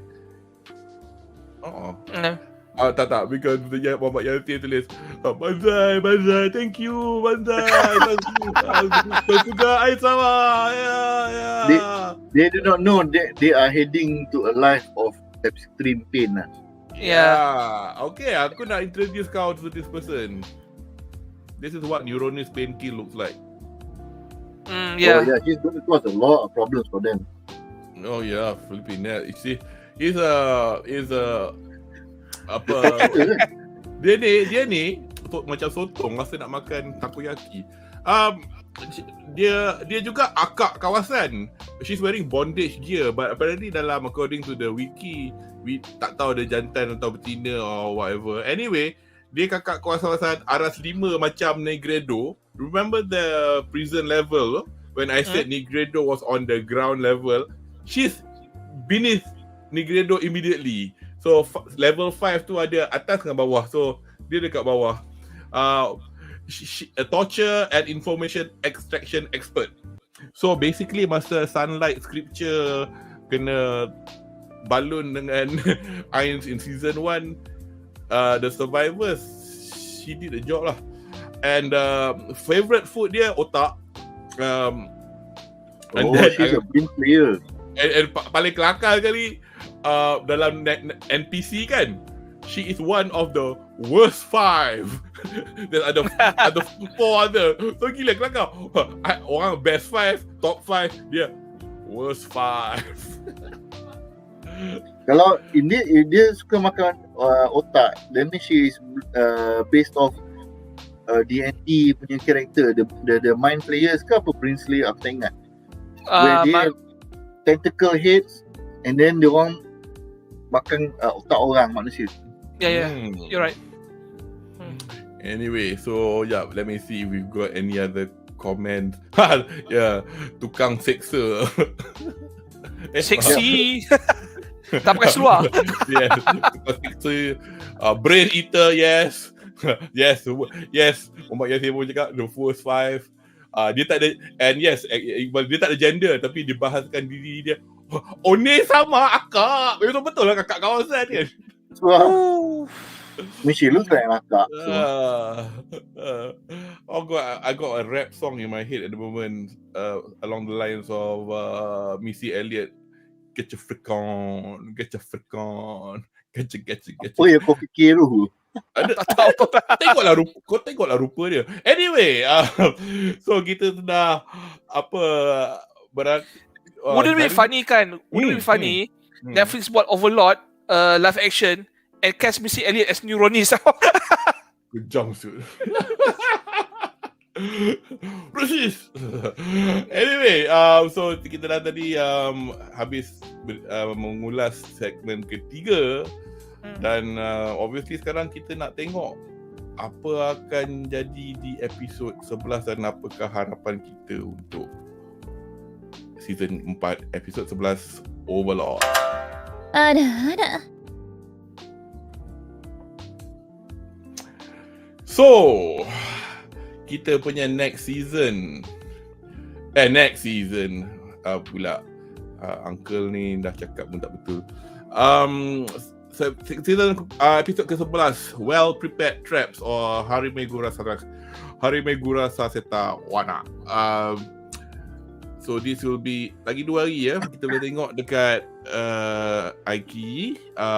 So kita kalau ni I nak padam ni kejap pasal saya nak apa kata kita tengok video tu. So Anri, will you do the honors? Can you go to the tab as we discussed? Yo. Enlarge. Okay, don't play yet. Enlarge it first. Okay, I'll add to stream and then you can play. Play now? Yeah. Okay. I'll get rid of the music. Volume tak kuat sangat. That's the 8 fingers. I can hear a bit. Oh, so they started war. Albedo, yeah. There. Okay. Untuk hang. Actually. Tak ada beam cannon lah. Who's that? I think I know who's that, but I'm not going to say anything. So Albedo's facing the Gundam. Okay. Why is that? What is that white suit in the same battle ke tempat lain? That is the question. Takut dia pull Marvel. We can pause, just tarik, just drag. I mean, enlarge the screen again. I mean, like, yeah, and then just drag back a bit. I mean, just pull the to the masa lawan. Yang mana yang ni? Stop. This one. Ni. Are they in the same battle ke? I kind of know this is like what's going to happen next, because so now AINZ is going to start attacking because dia dah bagi. In fact, I do not know what the original plan was after all this shit that has happened. Dia dah kata, okay, if that's how you want it to be, Cocutus and Mare, you are leading the. That means no mercy lah. Then tadi kan kau tarik balik, kau nampak the army moving forward with Mare dengan Cocutus. If you can pull the picture back a bit more. Yeah, here. There. You could see Mare on his right, and God, what others? Itu bukan dia tak ada macam ambil all armies from other lands, is it? That's not a frost dragon, is it? Is that just some creature? No. You see kan, Nazarick kan, they can actually summon demons and monsters during the attack on the kingdom kan, where they buat apa moment save kan. There's a lot of monsters kan yang muncul tau. So this is one of the things that apa yang AINZ boleh buat tau. I do not know if it's an item punya summon atau summon skill by dia punya pengikut or whatever it is, but there are a lot of monsters living in Nazarick, and a lot more summon monsters yang belum muncul on the battlefield lah. So this could be just fodders for them lah. Shaz, you were or something. You were asking a specific question just now. What was it? Was it the location, or you were talking about the armor of? Tak, the mecha putih tu. Is it in the same fight? Anri? That one. Okay. Is it in the same fight as the red mech? I think it will be, but macam ni lah. Let's pretend that I do not know anything. I wonder if this person is gonna turn up next, because at the moment, Azus has not said anything about a new person coming in. Definitely this guy is not on the side of Nazarick, because we never seen him or it before. So because this person is in the opening credits. Yeah. Dulu aku theorize, aku theorize dulu that this person was one of the 13 heroes. Tapi that was 200 years ago, because dulu diorang dah sebut macam ada, tapi yang tu nama dia Black Knight, and ni bukan Black Knight, this is White Knight or Silver Knight or Metal Knight or whatever lah. Tapi kalau kita tengok depan sikit tu, it does look like we are having a battle between Azus and Albedo. Tolak ke depan sikit. Yang antara, that one was the red mecha dengan tu lah red mecha tu, because whether or not diorang edit in such a way to make it look like they are fighting each other, aku tak tahu lah. Tapi macam itulah. Tapi I'm looking forward lah to see what's happening. Personally, I think kan what's going to happen kan is Cocutus dengan Mare dengan dia punya army kan, who's going to eradicate the kingdom army, the army on the battlefield. Yes. And Albedo dengan AINZ will make way to the capital, and they got intercept lah by these two heroes lah. Azus cakap kan dia nak pergi attack kan. So it might have been they are going to fight anyway, and then suddenly datang robot butik merah ni. Oh, that'll be quite interesting. Yeah lah, but seriously, I don't think they'll put up much of a challenge for Albedo now and AINZ, because Shaltier was said to be able to be the closest to bunuh AINZ, and she was defeated with AINZ tak guna apa-apa equipment langsung tau.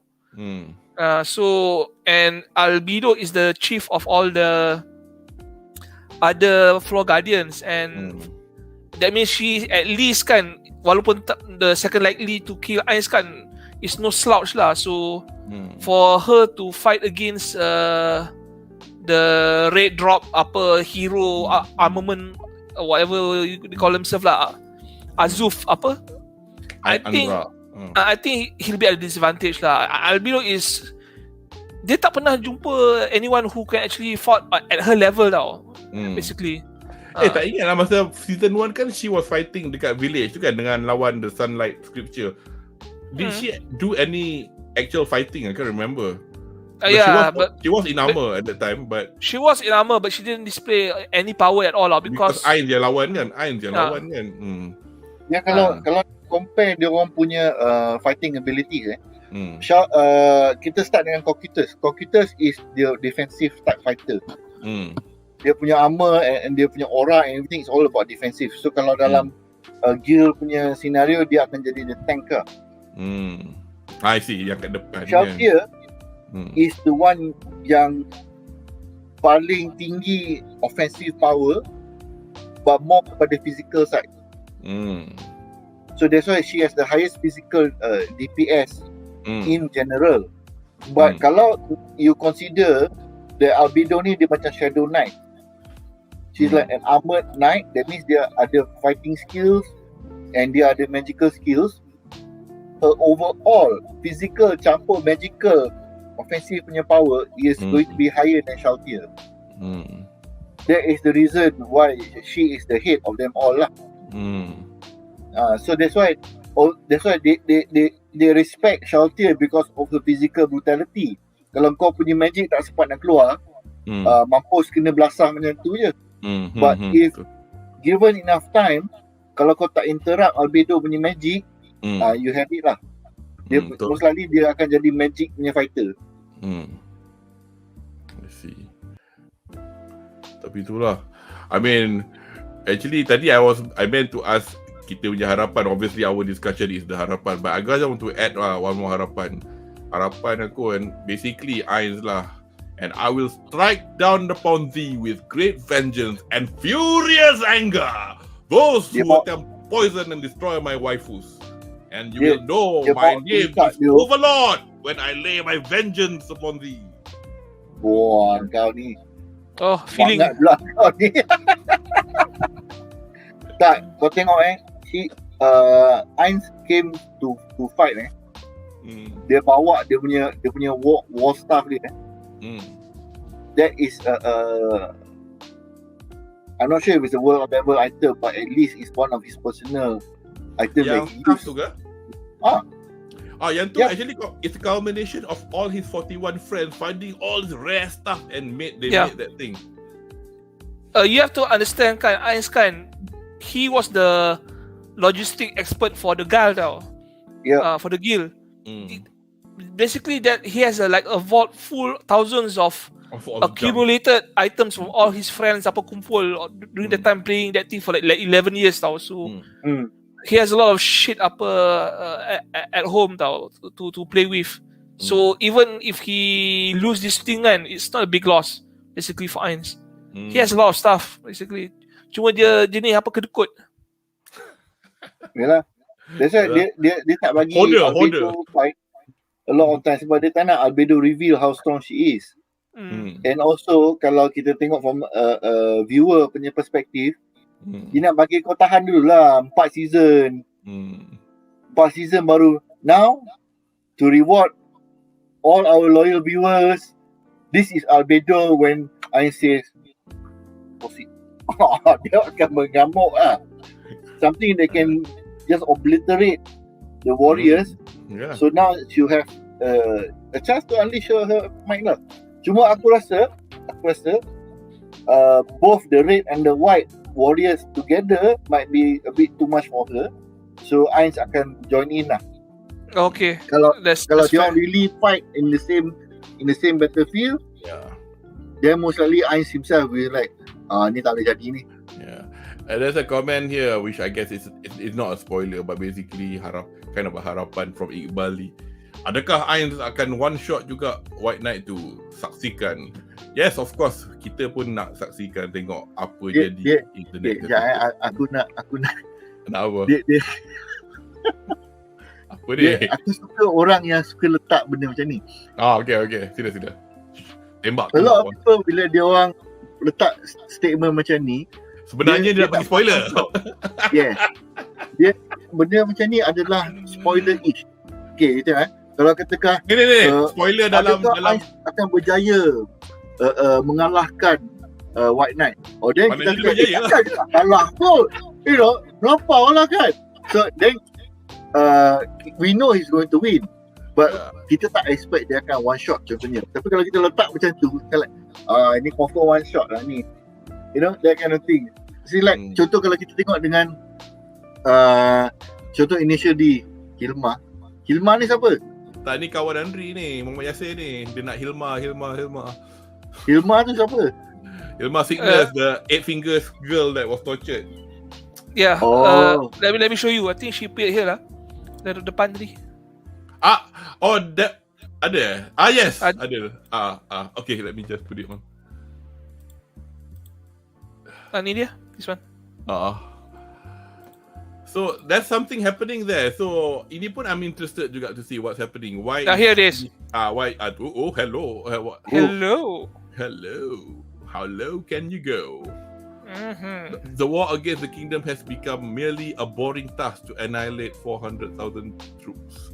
Yeah. There you go. So part ni pun I kind of know what's happening, but it'll be interesting to see what they're doing next. And setan yang sebelah tu siapa actually? Is that like aku tak ingat lah. Is it something that belongs to Albedo or is it something that is part of the NPCs? I think Tak. Aku baca komen. I do not know for sure. I think it belongs to a familiar that belongs to Shaltir lah. Shaltir punya family kan is mostly vampires and all those types lah. And usually they have some sort of like troll or some shadow demons following them lah.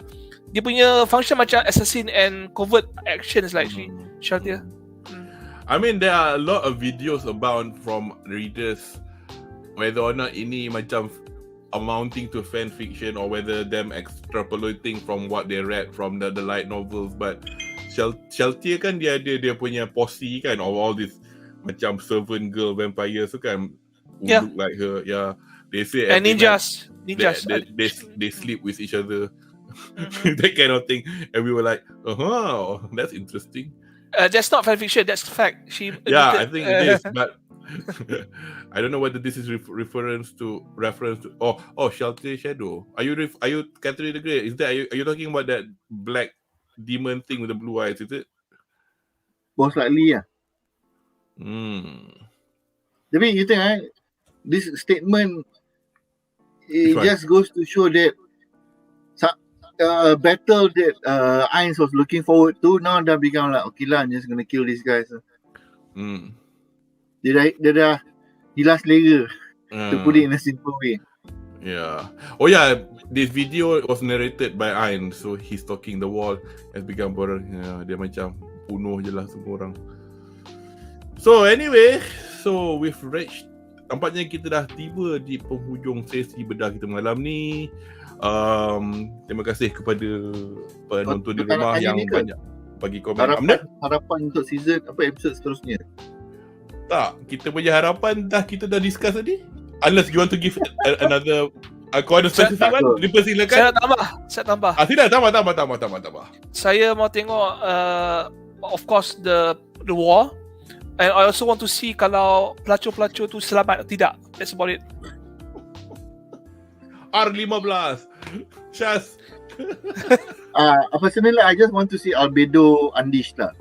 4 season kita telah menunggu. Sebab dia tak pernah dibenarkan lawan betul-betul tau. Kita dah nampak Shaltir lawan. At full aku tak peduli, I'm going to kill somebody punya level we have to remember one thing tau. None of the floor guardians kan have bertubuh ruas tau. Sebastian lawan and he one punch everyone in the previous season. Cocytus didn't even have to draw the weapon seriously masa lawan dengan Lizard Man.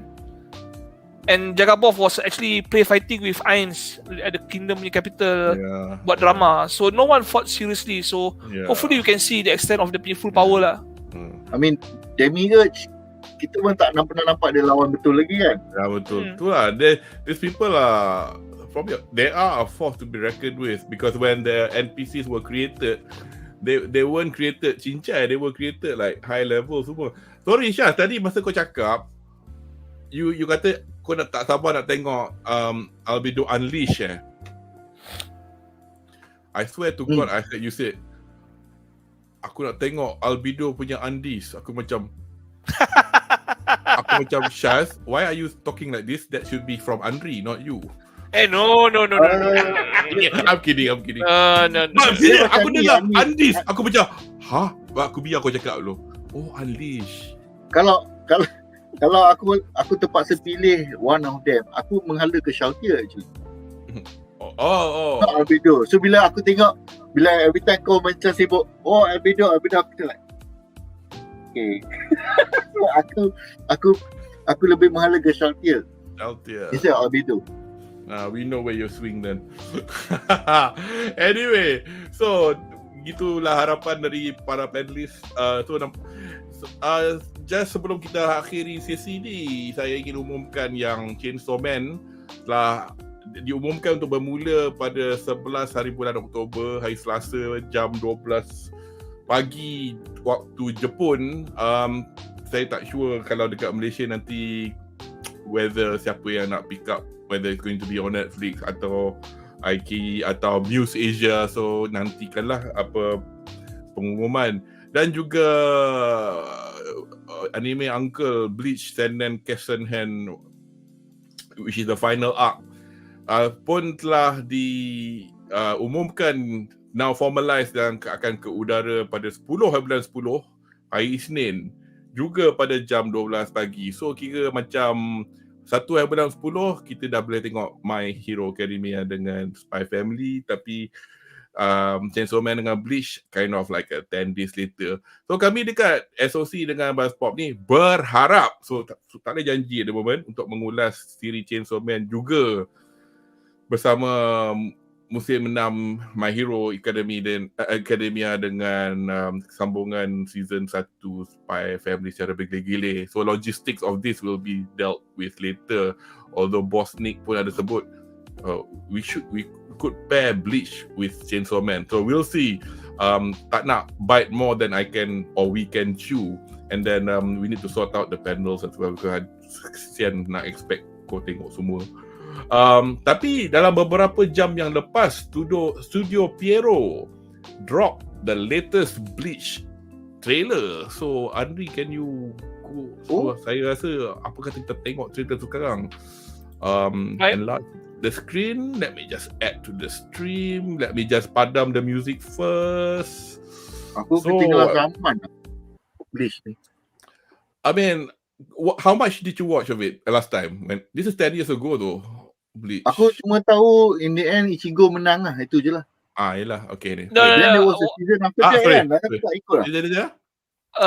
I am disappointed with the ending of Bleach. They end up with the wrong people. Okay, we'll talk about that after this. Okay, let's have a look at this. Okay. 2 minutes 20 seconds. Fantastic. Ni ada subtitle lagi. Okay. Tak ada. Ni tak ada subtitle ni, pasal dari Jepun. Okay. Yeah, go ahead. Volume dia. So I can't expect them to do this in 12 episodes. It'll be, kalau dia buat 2 season atau I got a feeling they'll do 1 season 2 course kot. No, I don't know if I read this wrong, but I read somewhere in my Facebook wall kan it's going to be 3 or 4 course. Yeah.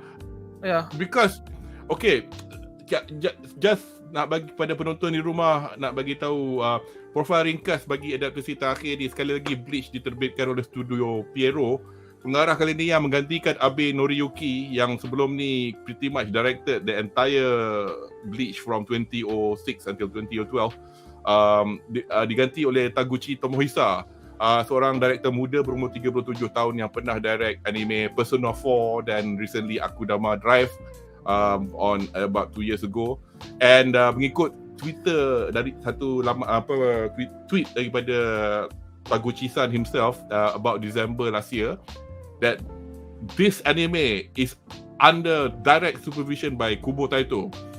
I think in the past macam orang macam shitting on Bleach dari segi macam how the episodes were done or fillers and that kind of crap, because you have to bearing in mind at that time yang salahnya studio, because Kubo duk buat lagi, because zaman dulu kan the big, okay, forget about One Piece seems to be, well, One Piece pun banyak fillers juga, tapi because aku tak tengok One Piece, tapi aku macam Bleach dengan Naruto was plagued by fillers. And then kalau filler tu crap, tahan lah kau tengok satu season of whatever it is. Ada setengah, for me the only filler yang for me lah, untuk tak tahu pendapat orang lain, untuk Bleach yang paling best masa when Dan Pakuto tu hilang nama dia orang. That one was quite good, because basically Sudo Piero their own writers have to start to come out with a story. Tapi yang so, and then because dia orang nak catch up, because Kubo has to, I think he got screwed not just by the anime people. I might be wrong. So siapa kat audience yang tahu more the Bleach scandal is that the comics pun satu macam, you know, you have editors, you have Shueisha dengan Shonen Jump push. So setengah orang kata pasal benda ni lah Bleach nampak tak semenggah. Actually, if you ask me personally, Bleach should end at the end of the Aizen arc. Dah cukup. Yes. Yeah. Because memang kejadian terakhir lepas lawan Aizen tu, something happened to Ichigo. Tak apalah dia habis macam tu, because cerita tu, because he hadn't had it before, and if it got, tapi then it came back and then okay, whatever. And then when I read to the end, I'm not saying there's no plot, no nothing. It's very engaging, it's quite good, but it's like they did kind of stretching it a bit. So, but when it's finished, adalah some of my friends commented setengah aspect of Bleach macam hilang sikit ke apa, tapi and also I've remembered comments, I think early on when I joined BuzzPop or whatever, I think I wasn't the comment about Bleach was everybody was too high powered or whatever, but tak, dia macam ni, the fighting style makin is like, I'm better than you, I'm more powerful than you, I'm more powerful. Itu macam bila nak habisnya tau. Yeah, I know, but isn't that what shonen anime? Isn't that what shonen is like anyway though? Kalau franchise lain, I don't know. But, tapi it's done in a boring way. Yeah, I mean, can you imagine kan the not the 10th seed kan, tiba-tiba dia punya power kan macam almost the same as apa dia punya captain level tau. Apa, I mean, it's ridiculous tau. It doesn't matter who. Everyone seems to have that ace trump card, apa that's equivalent to dengan apa the strongest character inside the story. Yeah, I might sound like a bloody Bleach apologist, but then again, you're bearing in mind I'm a person who probably, when I watched Bleach, that was my first real foray into watching anime. Bukan tak pernah tengok anime, pernah, tapi because of how I went to school semua kan, and zaman-zaman uncle muda-muda dulu, satu anime je kat RTM 1 zaman dulu tahun 70-an. Lepas tu bila masuk sekolah asrama tak boleh tengok TV. I know, but so, you have to understand, you have to understand, in Bleach kan, they are all using basically swordsman now, okay? Okay, I would expect kan some sort of macam Samurai X type of style. Okay, maybe macam I have like one strike, apa he Setsu ultimate slash whatever it is lah, something like from Samurai X lah, but like some powers macam Bakuya kan, you have a wall of Sakura petals. Sakura Koyag. That's already overpowered, and this is just at the early part of the series tau. And then you have other weapons kan, tukar jadi macam kapal lah, ada jadi macam apa reboot lah, and I'm like, none of these kan shows kan that they actually official Bleach whatever. Okay, makes sense. Alright, none of them ada kata okay, this power kan, I got this power because I found a secret technique and I mastered the core spirit of the so-called technique, but none of them came up with that. Even Soifon punya power kan, yang cucuk tubuhan tu kan, makes little sense. none of these powers they're overpowered, but they make little sense. It comes to long storyline. Okay, do you want to see them every single character nampak dia orang develop power? We have to bear in mind kita pun jumpa dia orang dah ada benda tu, nak kena tunggu flashback. It's fine if they have weaker powers or anything, but at least can show that there is effective power, that something that we can actually scale dia punya level macam mana tau. Everything seems out of hand to me lah. That's why I think and in my apologies stance, then kalau dia weak, then why the hell are you a bloody captain then? Yeah. Dia kita boleh compare dengan anime lain. Kalau kau crack, kau gila jadi Destinian ke? This will make the point more obvious. Kita compare One Piece, Yu Yu Hakusho, Kuroko no Basket, Initial D, apa lagi? What was the one yang aku nak cakap tadi? Dragon Ball. Masalah je aku harap aku tak tengok. Anyway, go ahead.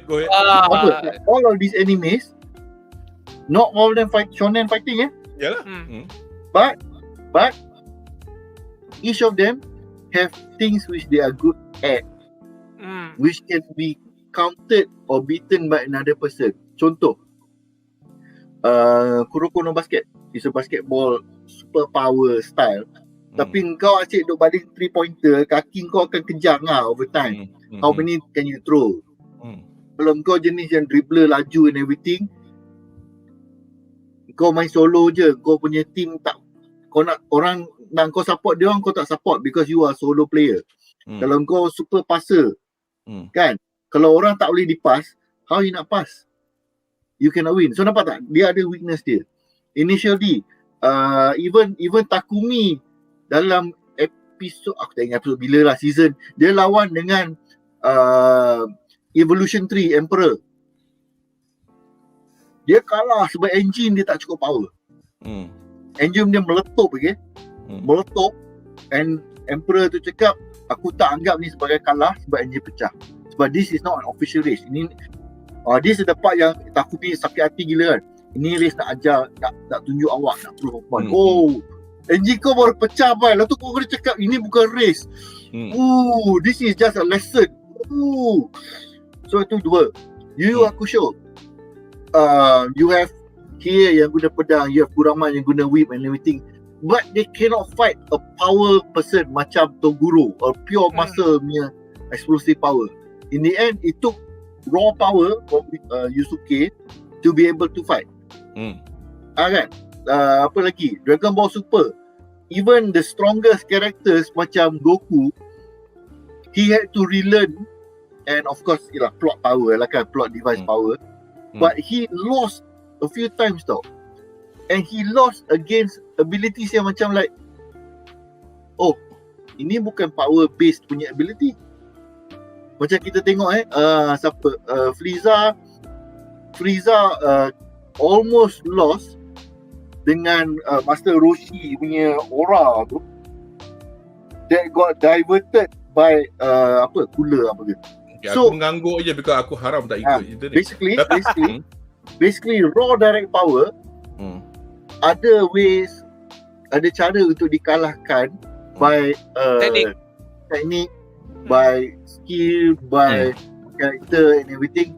And last kali kita tengok ke One Piece kan, One Piece punya characters, dia punya power levels, they grow according to the person. Not everybody boleh memecahkan batu besar gunung. Okay. Aku faham. Kau boleh bagi aku 10 ke 100 pun. I get your point. Okay, sorry. Go ahead. Okay, go ahead. Semua orang boleh pecahkan gunung. Semua orang boleh hapuskan opponent sampai tinggal debu. But really? I mean, that's the impression I get. But the thing is, I have to counter Shaz before you join in, Anri, if you don't mind. Okay, go ahead. Because in my opinion, okay, fine, aku tak ada background nak tengok tu nak compare. Probably because I'm blinded by the fact that's the only anime. I mean, I did watch Naruto. That's about it. But nak kata macam, kalau macam tu satu season habis lah lawan Aizen. Pasal I don't know, because everybody struggle juga, even the captains tengah mati semua. So but to think that they have, as you say, kill everybody dengan sekali ketip jadi debu macam. Oh, tak. What I mean is. So I don't understand where we're going. Growth is just more obscene power. Yes. Okay. Itu je. But I think in Bleach, karakter yang kita nak tengok grow is Ichigo. I don't give a monkey. But dah captain tu dia punya highest level dia. Nak buat macam mana? Kita bukan nak tengok dia, lepas ni aku belajar teknik ke-17. Dia cerita Ichigo. Bukan cerita Aizen. You imagine dia orang ada dia orang punya spell abilities. Aku tak ingat what do you call the spell ability. Dia akan cakap something 342 something. Bukan bangkai. Dia punya teknik. Lepas tu not bangkai, is the spell. As a Bleach apologist, I can't give up the name. Aizen tahu, all the orang-orang bawah tahu. I tahu Kido is lawan macam tak guna ni. Kido. That's the one. Dia ada cakap number kan. Kido 342, Kido 171. So dia orang tak guna teknik-teknik tu. Only once in a while, instead of just like, nah ambil lah world ending power, nah ambil lah burning reach, satu dunia terbakar, nah ambil lah something that can cut bunga-bunga berjuta-juta sampai everything can hancur. So macam like, I know, tapi macam kalau if it works every single time, it doesn't. Itulah, that's the thing lah. That's the thing. So the fans of Bleach, they like that because that is the thing that they want, and that is the thing that they enjoy. But at the same time, Bleach punya strongest point, which is that alienates a lot of people.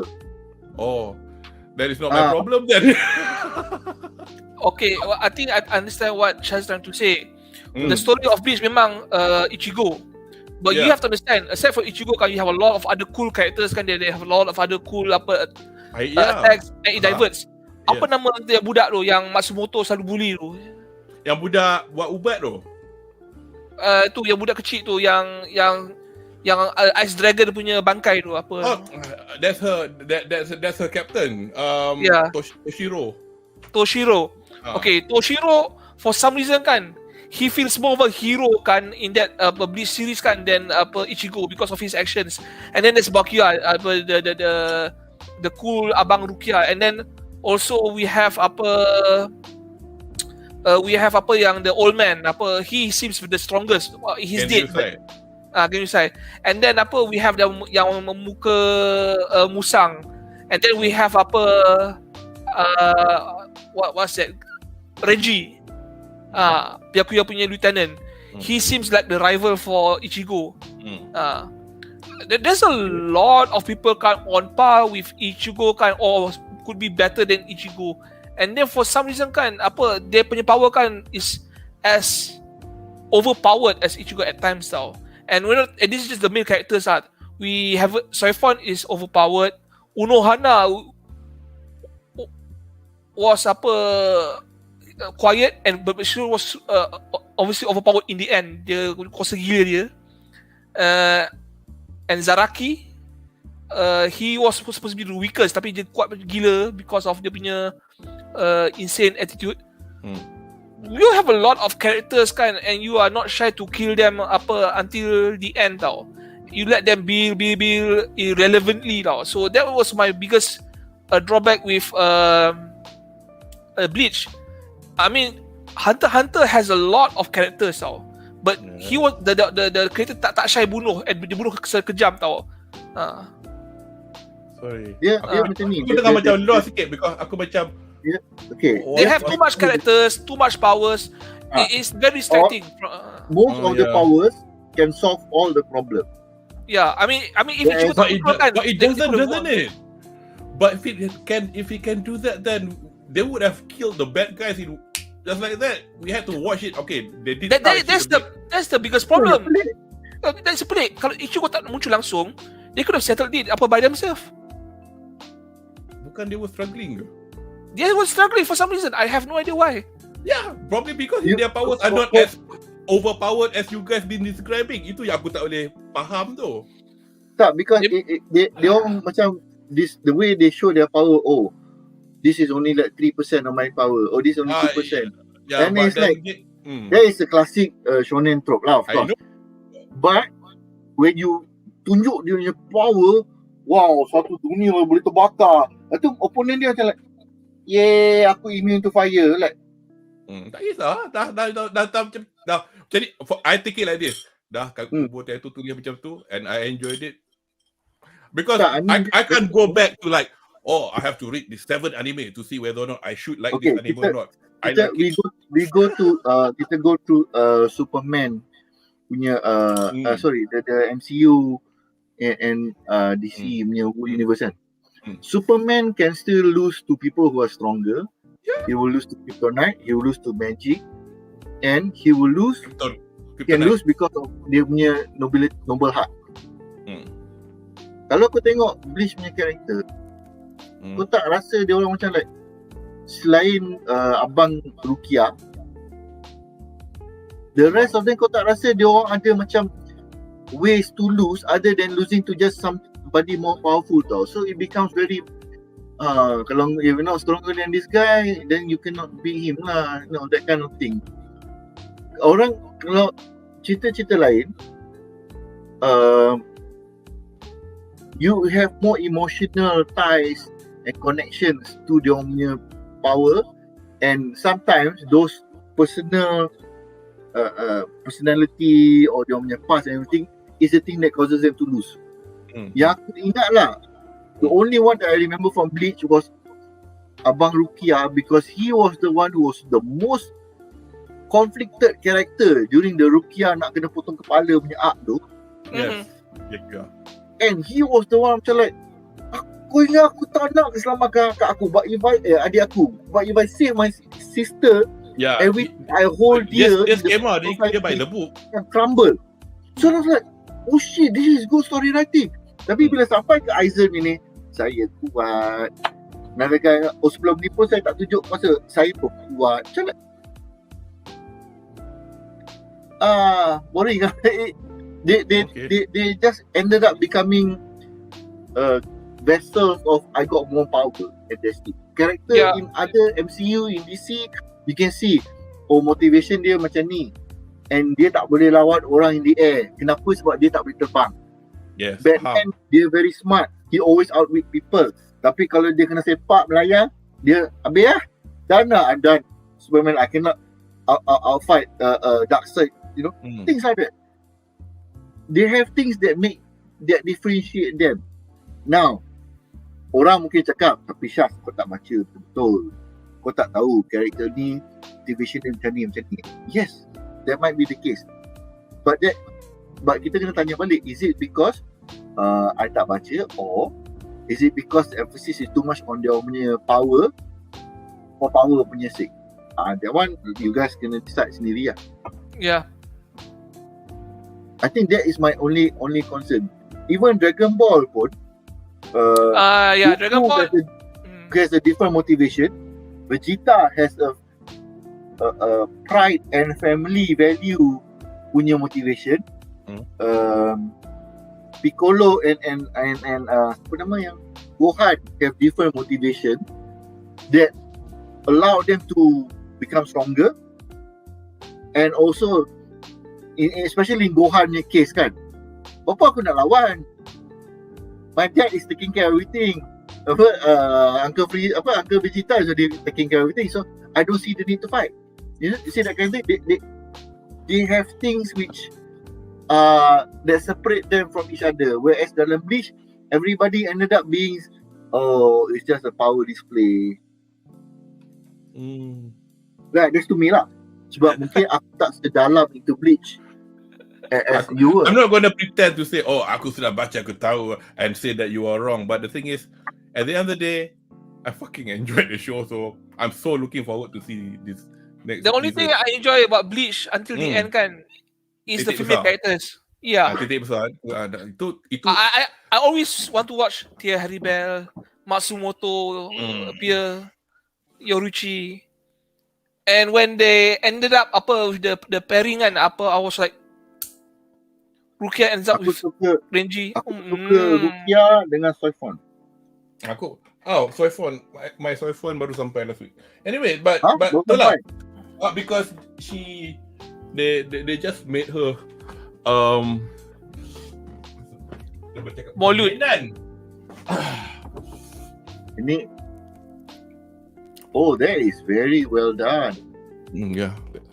You kalau if you ever take out this character, you need to show her. Kenapa dia panggil dia Sui Feng? She's supposed to have a Chinese.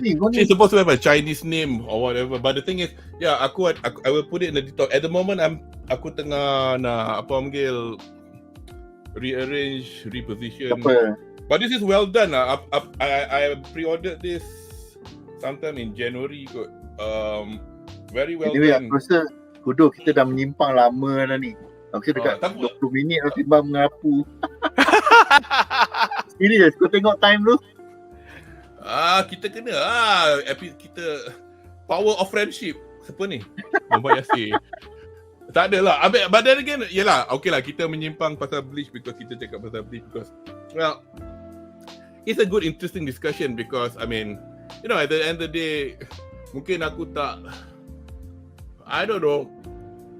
Lah, macam mungkin aku tengok Bleach at an age where I was like, wow, fascinated. But the thing was, I was invested in it. Tengok macam, tak adalah macam tengok membabi buta je. So bila orang cakap, overpowered, tapi aku tengok macam, kalau dia overpower, apa pasal dia kena belajar lagi.